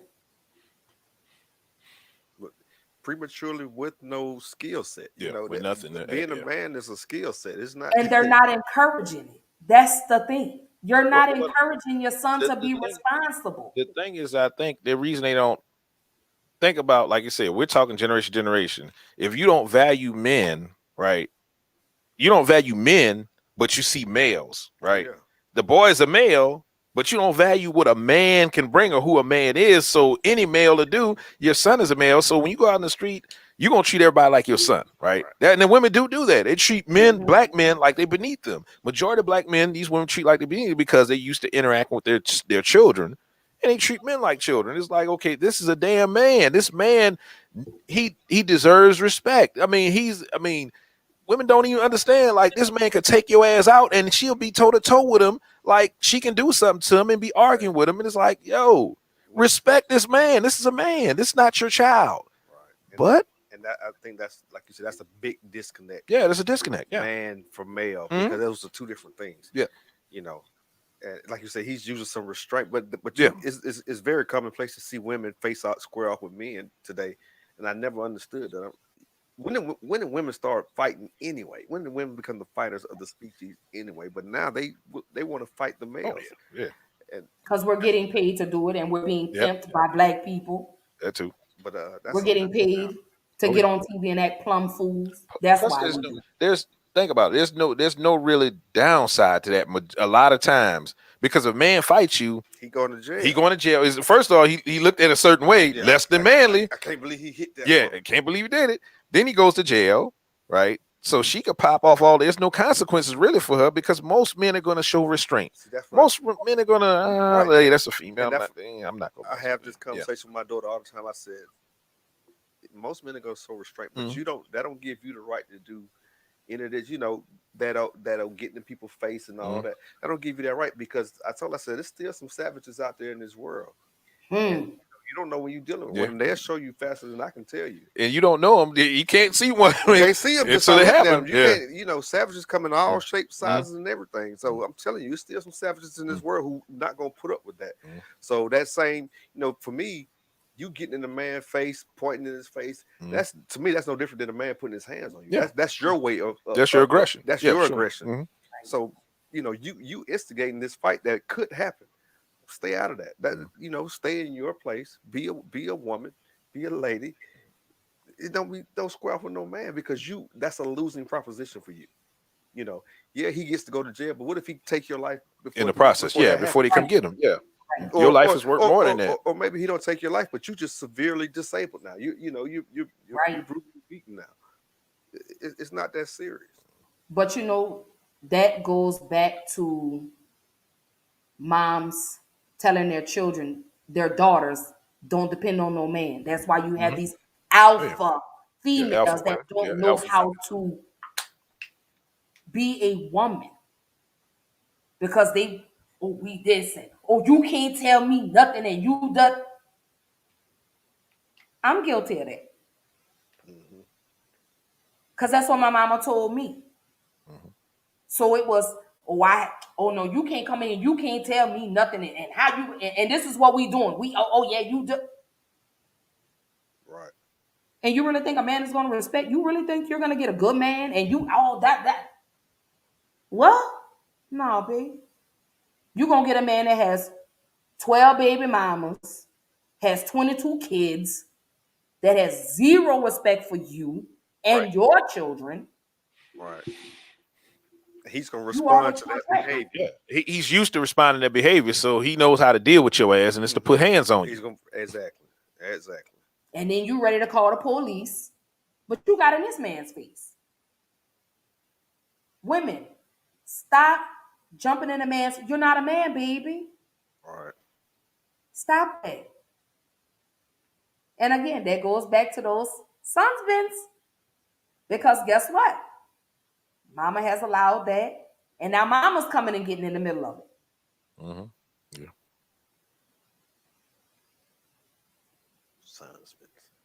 Those husbands. I'm still all y'all work. Take it. Because and I call it, and I really call it, it's husbands. Because mamas are wanting their sons to be husbands. Figuratively, let me say that. Figuratively. That covert incest. Emotional incest. Emotional. And we're seeing it now more than ever. It's a lady that lives in the building next to me. And I always hear her tell her son, oh, yeah, you the man of the house. You got to do this and this. This baby is 14 years old. What? Why are you telling him that? Let him go outside and play football with these other little musty kids over here. Because I hear him talking like when I rolled to the mailbox, he was like, yeah, I can't wait till I get 15. I'm going to go get a job at Kroger's. What? Baby, can you just get out of high school first? Right. Get out of school. Stop it, moms. Because see, we're left to deal with it. We're left to clean up the mess that these moms have turned their sons' into. Get you a man, baby. Get a rose, honey. At the end of the day, let that child be a child. Your toy. Is that what that Do is? something. Well, you up on it, I tell you. Get a rose. Get whatever the I'm connected to many places. tongue liquor 2200, whatever, baby. Get something. But just allow. I'm tired of seeing our black boys not being able to just be kids. They forcing them to grow up far too soon, and I don't like it. I don't. It just it's a I'm really trying to find the right word for it. It's just I think it's worse than being a Falcons fan. I don't know. No. We say, okay.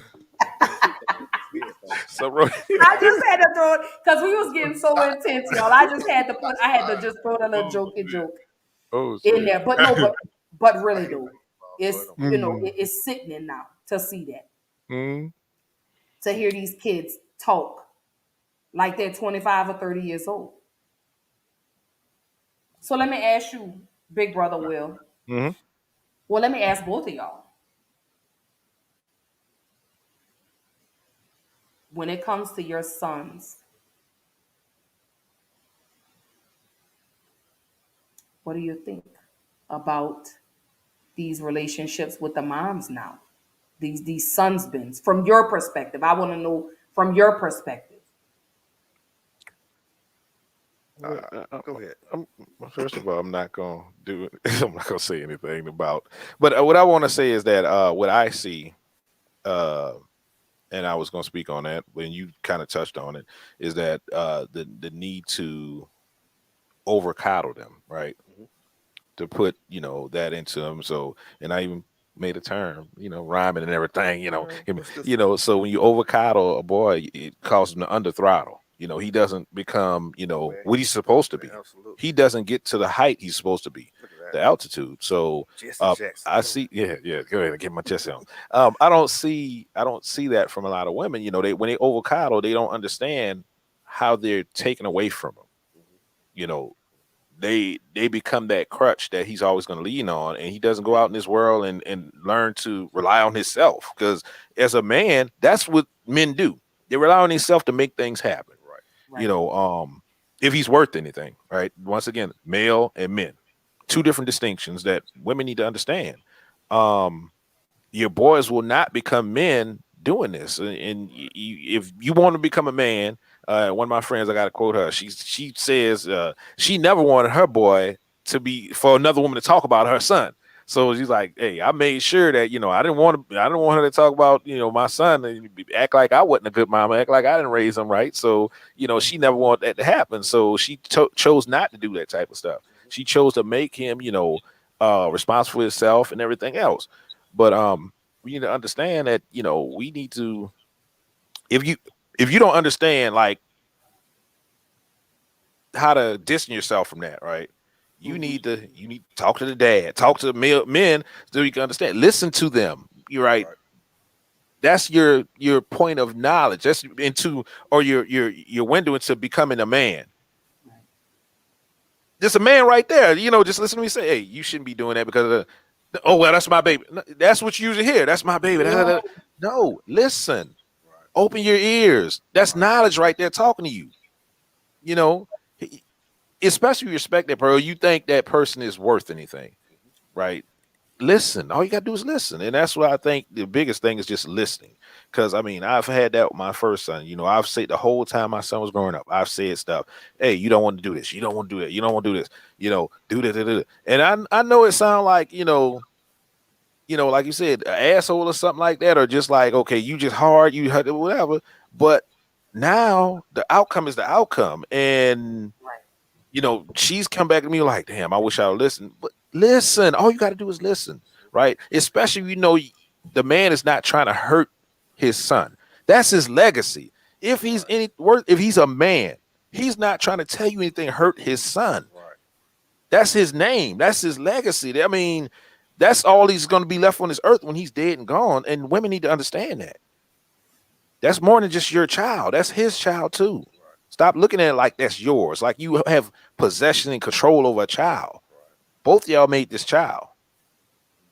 But that's manipulation. That's we're able to control you and the child. Yeah. Mhm. Um, brought up a great point, and in my house, that's a big thing, uh, and that's why it takes a mother and a father to make a child, because women just bring certain things to the table, men bring certain things to the table, Mm-hmm. and you were talking about listening to a man, and they may listen, they may not, but it's so hard for them to act if that man is not around, Yeah. because Yeah. I have to, you know, it's just the nurturing biology of a woman to, oh baby, it's okay, and it's Hmm. not okay. Hmm. And a lot of times my wife and I, we have a conversation about things, because in her mind it's something small, but what a lot of times I try to explain to her is that small thing turns into something big later on in Later life. on life. It's a Hmm. very similar situation that's going to happen later on in life, that's going to be much more detrimental to Hmm. him. And that's why like you said, I'm the asshole, the Hmm. smallest thing, Hmm. I'm on him about it, and you can't understand why I'm, well, it's just that, no, it's not just that. This is a life lesson that needs to be learned now, Yeah. because if I Yeah. don't give it to him now, the world gonna give it Give it to to him him, and later. it's gonna be nasty. Mm. It's gonna be worse when he has Woo. to swallow it then. So it's so important, like you said, the listening part, but just to have both parents willing to come together and raise that child, because you hear it all the time when women say this my baby, and this my new thing right here. Okay, because women always thought it was their baby, but I Mm. told them, I said, I brought the only life force to this situation. Yeah. Mm-hmm. Yeah. I No, brought that's the true. I That's true. brought the Yeah. life force. Hmm. You carried this child for me, but I brought the life force into this situation. Right. That's my Right. child. Hmm. So You did the work. I brought the life You force. did the work I brought because I brought that. the only Hey. living organism into Yeah. this Yeah. situation. And so because people, they get it twisted, because you did carry that child for Hmm. 9 months, and I appreciate you. That's what they say. That's the greatest thing a woman can give Yeah. give a man is Hmm. is the father their I mean, they ain't father, to But. birth their kid, carry and birth their kids. Hmm. And it is. But that child is equally a part of me as it is of you. True, you carried them, you got that bond with them, but I brought the life force into this relationship. Right. But we as women, we don't like to listen because we think we're know-it-alls.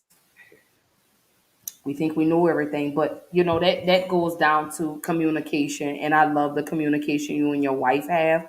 It's a beautiful thing, and we need to see more of that, especially when it comes to the upbringing of children. You know, Well, yeah. And it's a process, because it's still not where it needs to be. It can I think anything can always be better, oh yeah, but you got to have the conversation. Simple as that. And so often the conversation is not being had, and that's why I think we see a lot of the results we get today, because the conversation isn't being had, or not. Nobody wants to respond on the other side. Because with my first daughter, I went through a lot with her mom, Hmm. but how much authority do I really have outside of the household, in another household? It's only so much I can do, because she was there with her mom majority of the time. Hmm. My words may make sense or they may not to her, but it didn't matter, because I wasn't there to I'm gonna say enforce my word. So Yeah, I think with that too, like me, we have similar situation where we had children hmm first, and them wasn't with the mother and everything. But it's like once you go through that, the first one is like the second one is like I know, right, like you think you have boundaries, like okay, like you said, you have to realize that's my child too. You look at it as their child because you've been through some things with them to where your word didn't mean anything. right, So you get to feel this way, and you stop having a lot of input, and you have to, as men. Men, I'm talking to us as men. We have to understand that this is our children too, and we have just as much rights as women have, and it matters. I mean, just your input matters because the world tells us it don't. World tells us that right. women can raise kids, and you Yeah, don't need any you men. don't need a You know, man. yeah, that's what the world tell them, and we have to stop buying into that. And we have to start believing and doing better ourselves too on that end, because that's why think about it, that's why a lot of men leave. Excuse me. That's why a lot of men leave and just don't worry about the kids, because like the world tell them Well, the world told him the You don't need, man. mother of the parent. I mean the mother of the child has told him, I don't need your input on this. This is my. It's my I child. heard that so much. Yeah. You know, this is my child. Really. And that's another reason why men go. Yeah, they keep taking his money out. But that's all. But that's what it reduced men to. Yeah, The wallets. They paycheck. reduced men to the paycheck. They just pay for it. That's all you need it for. Men are needed for just shelling out guess money. what? You know, Money and PP. Yeah, when you want to get some, yeah, man. Yeah, but or even a little discipline from time to time. But that's the relationship me and my first daughter had growing up was, okay, I just need to go to him when I want something. when financial situations arise, you know. And Because mama has told her that. Mama normalized that. And we told as that. mothers have to stop normalize. Stop it.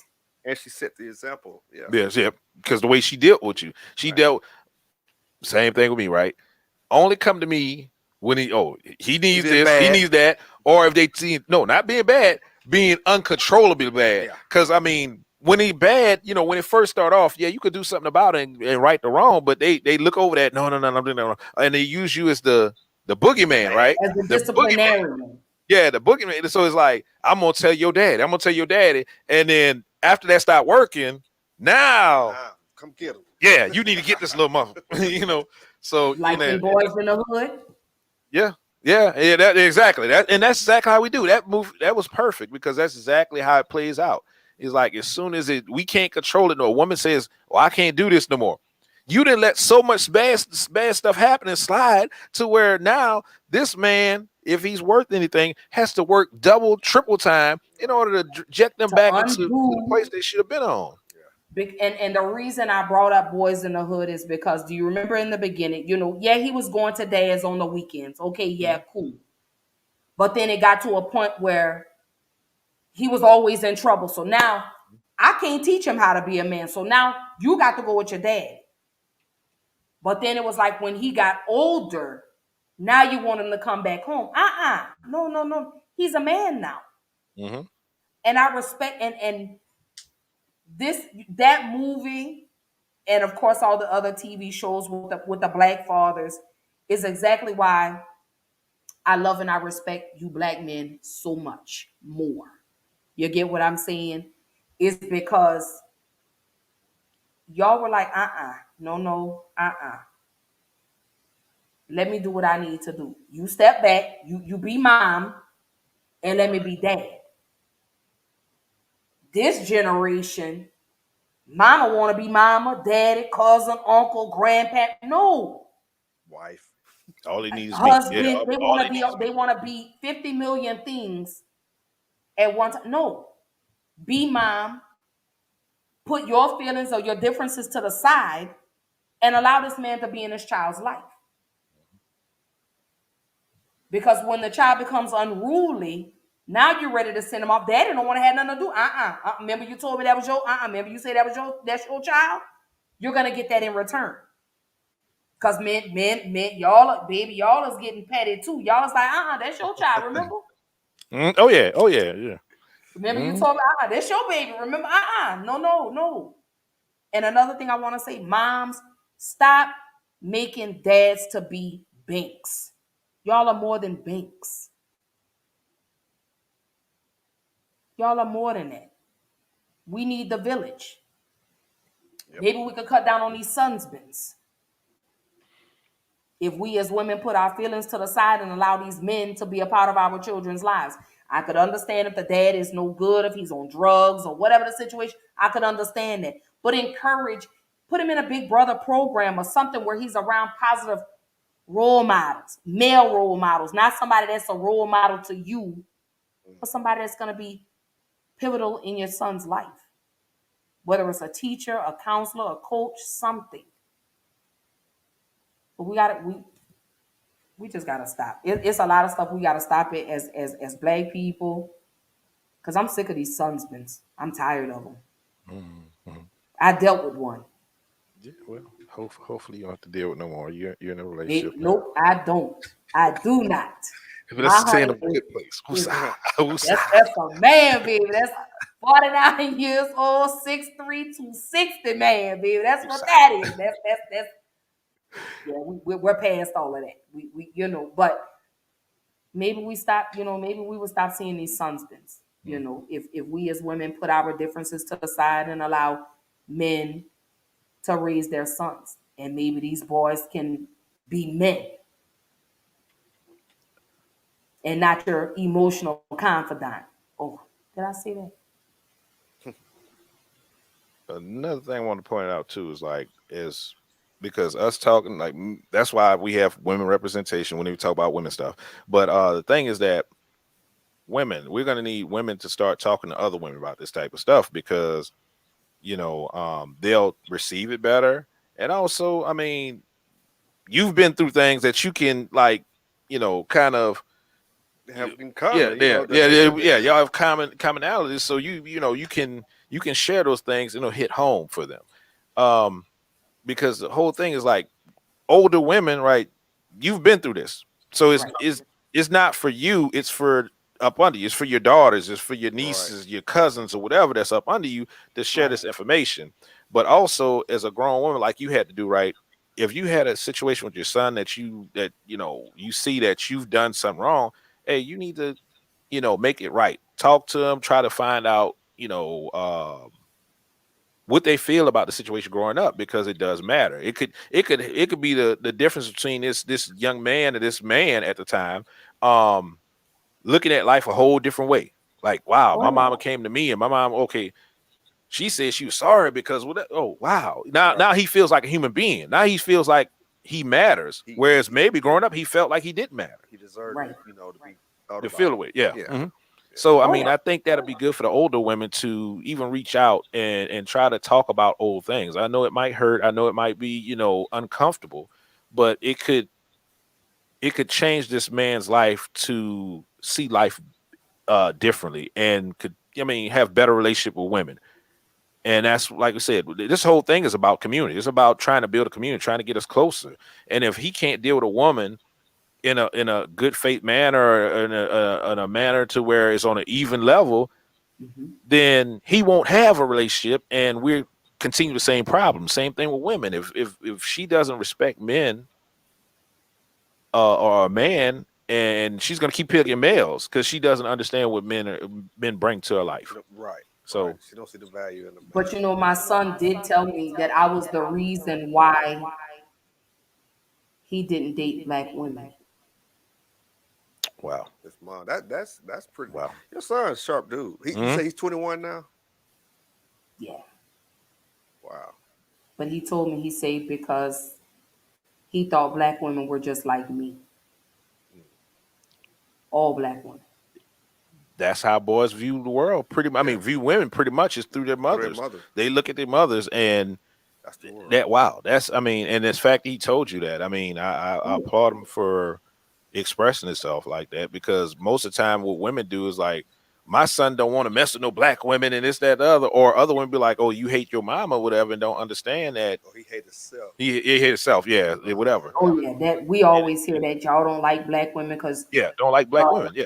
But when he told, because we sit down and we had a conversation, and even I've done my show with my son. I've done several episodes with him, and we talked off camera and everything. But he told me, he said, I thought all black women were like you, loud, ghetto. What? We talk about what? But then I had to go back, and I was like, yeah, I was loud, I was ignorant, I was ghetto, But now my son just likes whoever likes him, whether she's black, white, purple, yellow, green, or orange, whatever color she is. And I just love that we are in a better space.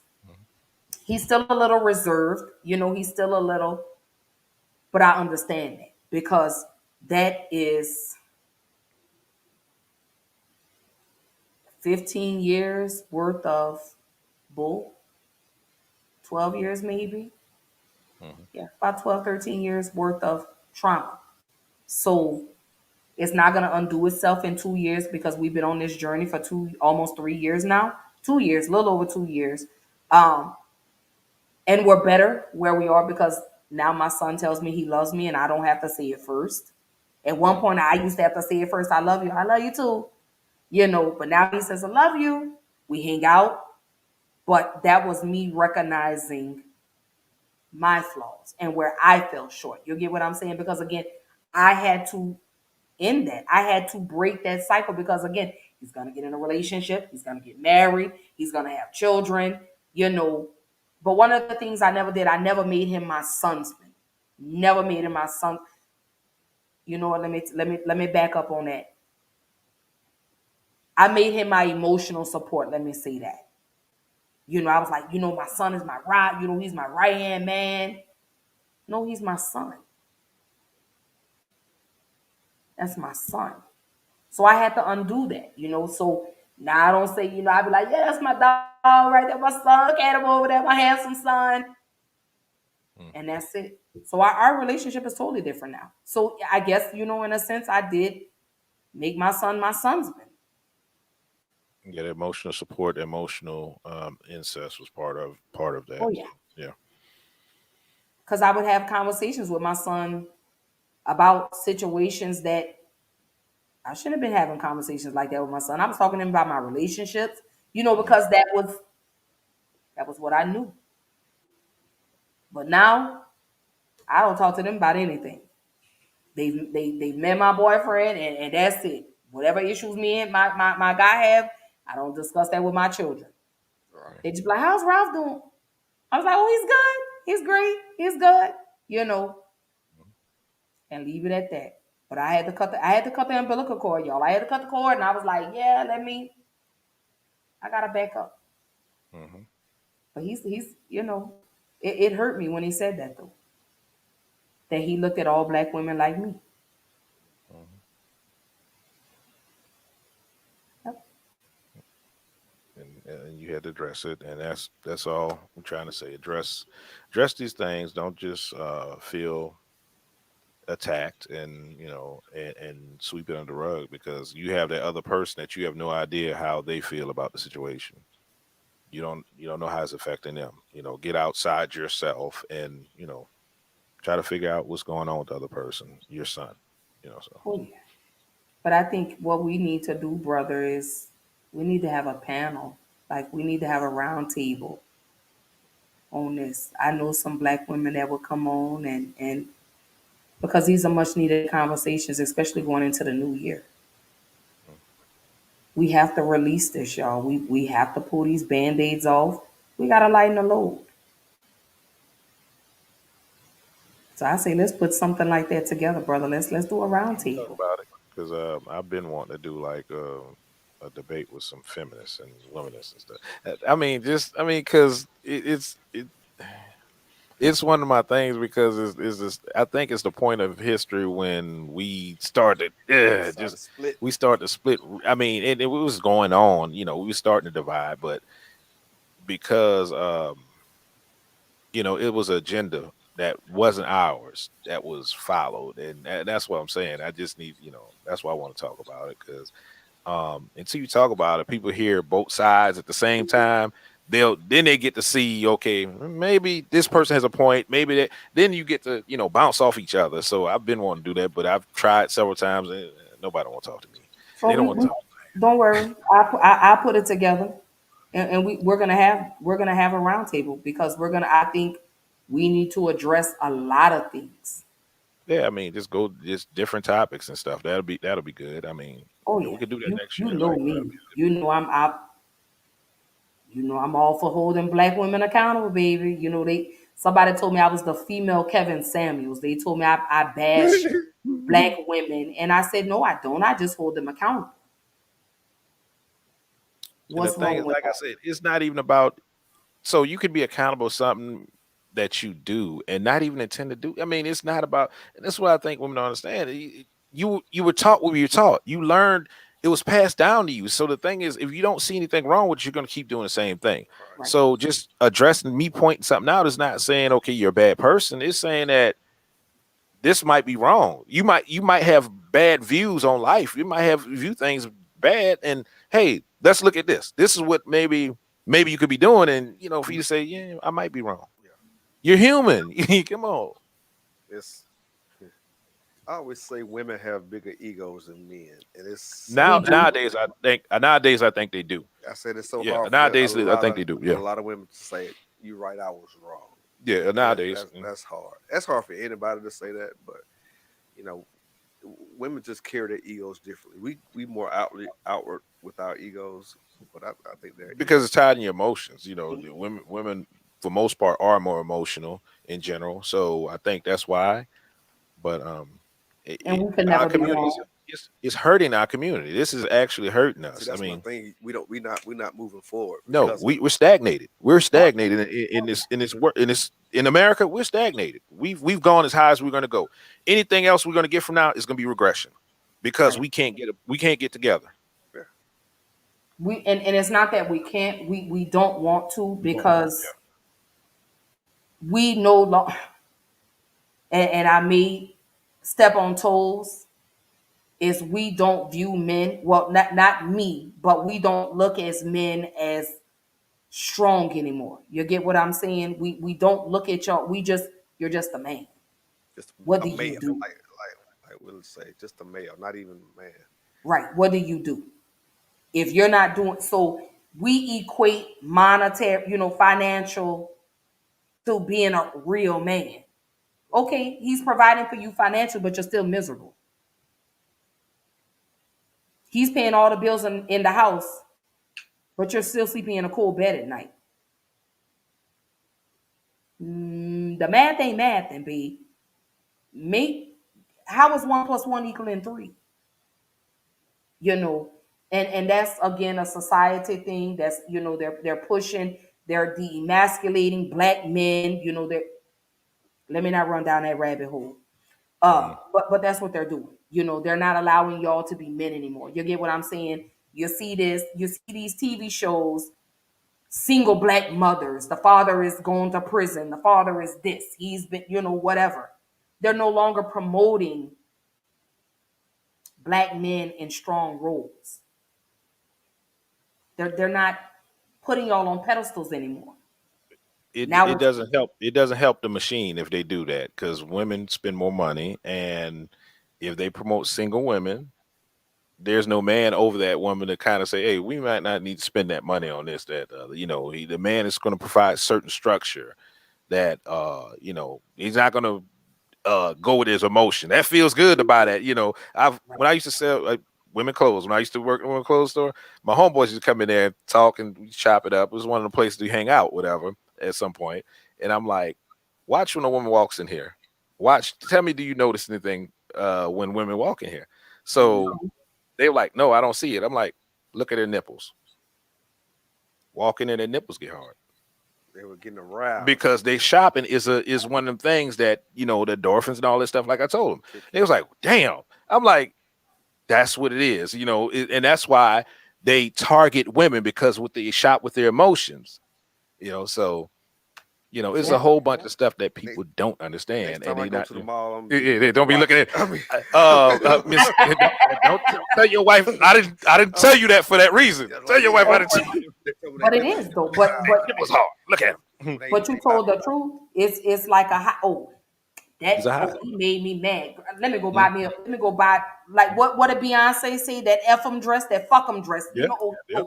I'm about to go spit. Yeah.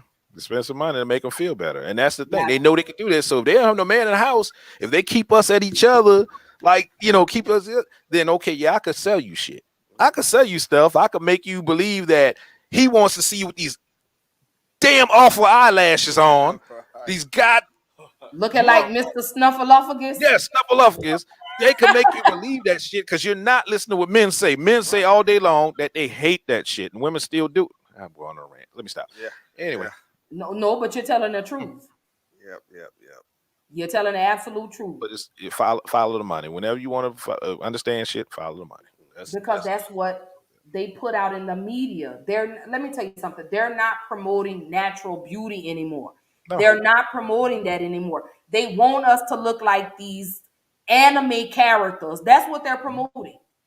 You know what? To you say anime, I say they have women looking like drag queens. Drag queens, yeah, Drag queens used to have that's who used to do it. they That's used who to have do to it. exaggerate Mhm. all their makeup and everything to make them look more feminine because they were men dressing up in drag. And Now now women that's have what adopted it. women have adopted. Drag queens are setting the standard of beauty in America. Mhm. So women have adopted all these different trends. The too much makeup, that like you said, the eyelashes out to wherever. It's all of that. The The hair, fingernails that look like alligator talons exactly. and they And I'm look like Bratz dolls. If go Google how did Bratz men dolls, start and that's setting the standard for beauty in women? That's the minute, but that's the minute they listen to because they identify. I mean, we going anyway. Like I said, yeah, I'm not going to get a rant. Yeah, let's not. Let's stop. Ash, you got any final thoughts? Because yeah, let me say this to you, black women. And I'm talking to you, black women. If you were triggered by this conversation tonight, that means this was really in regards to you. But I'm going to end on this note. We as black moms, we have to let our boys be boys. Let them grow up into men. Because no woman in her right mind wants to fix a broken man. We're tired of doing it. We're tired. Stop putting your children, your boys, in adult situations. Let them be children. Stop telling them about the finances that go on in the house. Stop all of that. Hold yourself accountable. Just love your son the way he is. And just, it's so many things that I could say. Um, but I say fix it. Fix it. Mend the relationship with your son because if not, you're going to pay for it later. That's all I got to say. This has been a very enlightening conversation for me. Hearing from you, Ashley, because you, you like you said, you very transparent, very open, and talk. Listen, you talk about your son. He was able to pick up on a lot of your behaviors and actually and see that they were wrong because for so many they didn't see the flaw in it because it was coming from their mom. But he saw that it was wrong, and then you were willing to hold that mirror up and look at yourself and do Mhm. something about it. So I'm gonna put you in charge of leading the charge to get the rest of these women in the community to start looking at themselves. Everybody needs to do self reflection. But that's about it. I enjoyed this conversation. Learned a lot. I hope everybody else enjoyed it. I want to thank you, Ashley. Like I said, she canceled the show. I appreciate that because, like you said, we have some of the similar. We want to see the same things. We line up with certain things we want to see in our community. So that's why I reach out to you, and everybody else, all the other women that I reach out to, because I know they want to see better. You know, Um, and I think we can do better, but we just have like everybody has to. It's just going to take everybody. Just like back in the '60s, it took everybody for us to get to where we are today. Think mhm. about these people that died for this, right? What did they die for? Right. We are not a community anymore. What did they No. die for? No. Um, but what I think also needs to happen for women to teach their daughters and everybody else around. I'm a numbers person, so when I start looking at stuff, numbers stand out to me, right? Think about this: 70 something percent of children, single mother homes, right? The issue we have, but only 26% of women will marry in a lifetime or something like that. So these son husbands are being raised because these women are not marrying, they're not or not staying married, whatever it is.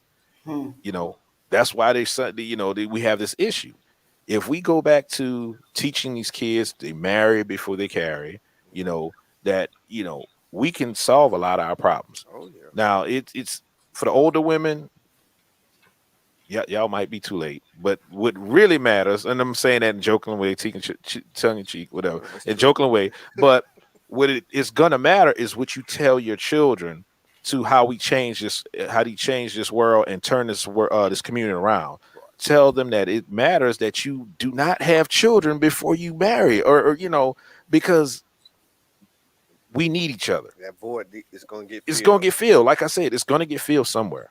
And we need each other. We cannot do this. No matter how many times you hear women say this, you can do this without a man. You can raise kids without a man. You got women wanting to go to the sperm bank and have kids or whatever, and or just having random kids because they want to fill a void, because they'll do that on the front end. I want somebody to love me unconditionally, so they go have a kid. Don't give a damn about the man. Don't even spend time to even get to know this man to have children. Have the So, baby. but we need to teach this young generation that you need to be married before you have a baby. We need to do that again. People like, oh, y'all shaming women for doing it. No, we need to have some kind of shame. We need to have some kind of shame. There's nothing wrong with shame. Like I said, it's not morals. It's not to tear you Right. down. Yeah. It's to point out your misstep, and then hopefully you learn, you correct that. But we take it as an insult now. But, I mean, we saw what worked. We don't like to be told the truth. Yeah. So we need to go back to what we saw work. We need to go back to that. We need to stop acting like we don't know. Is older people in the community like we don't know what works, and coddling these kids and trying to worry about their feelings. Fuck their feelings, because it's not working. It's not working. I'm sorry, it's not working. Because guess what? Their feelings, they're not even real. They're yours. Yeah, well, yeah, they're real, but they're real for you. But they're real for you and only you. But it don't apply to it don't apply to the rest outside of the world. So I mean, that's what we need to do. Like I said, I appreciate this conversation. I appreciate you, Ashley, and everybody else that's been watching and just giving us your time. Like I said, when we spoke yesterday, I told you, don't ever stop doing what you do.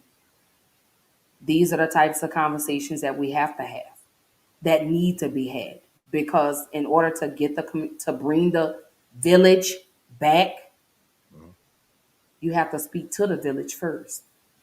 And if these conversations are painful, you have to get uncomfortable in order to get comfortable.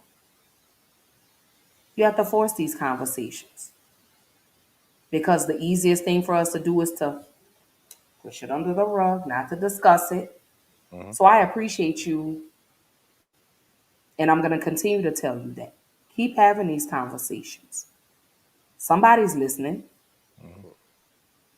You're speaking to the masses. It's just you just have to know that a lot of people are not prepared to drink from the same well that you're drinking from. That's one of the things you have to understand.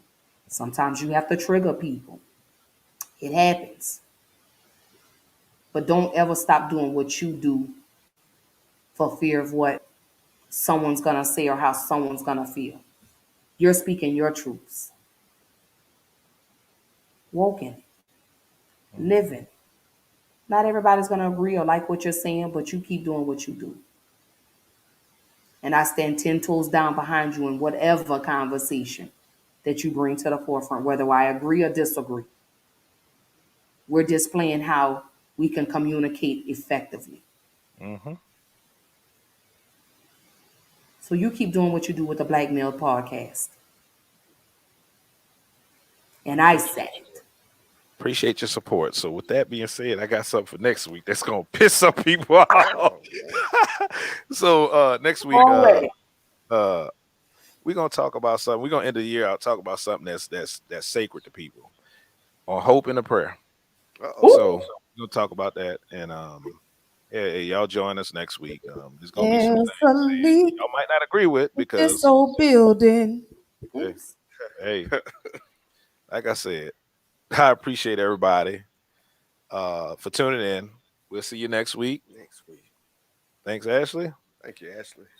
Good night, y'all. Night. Peace.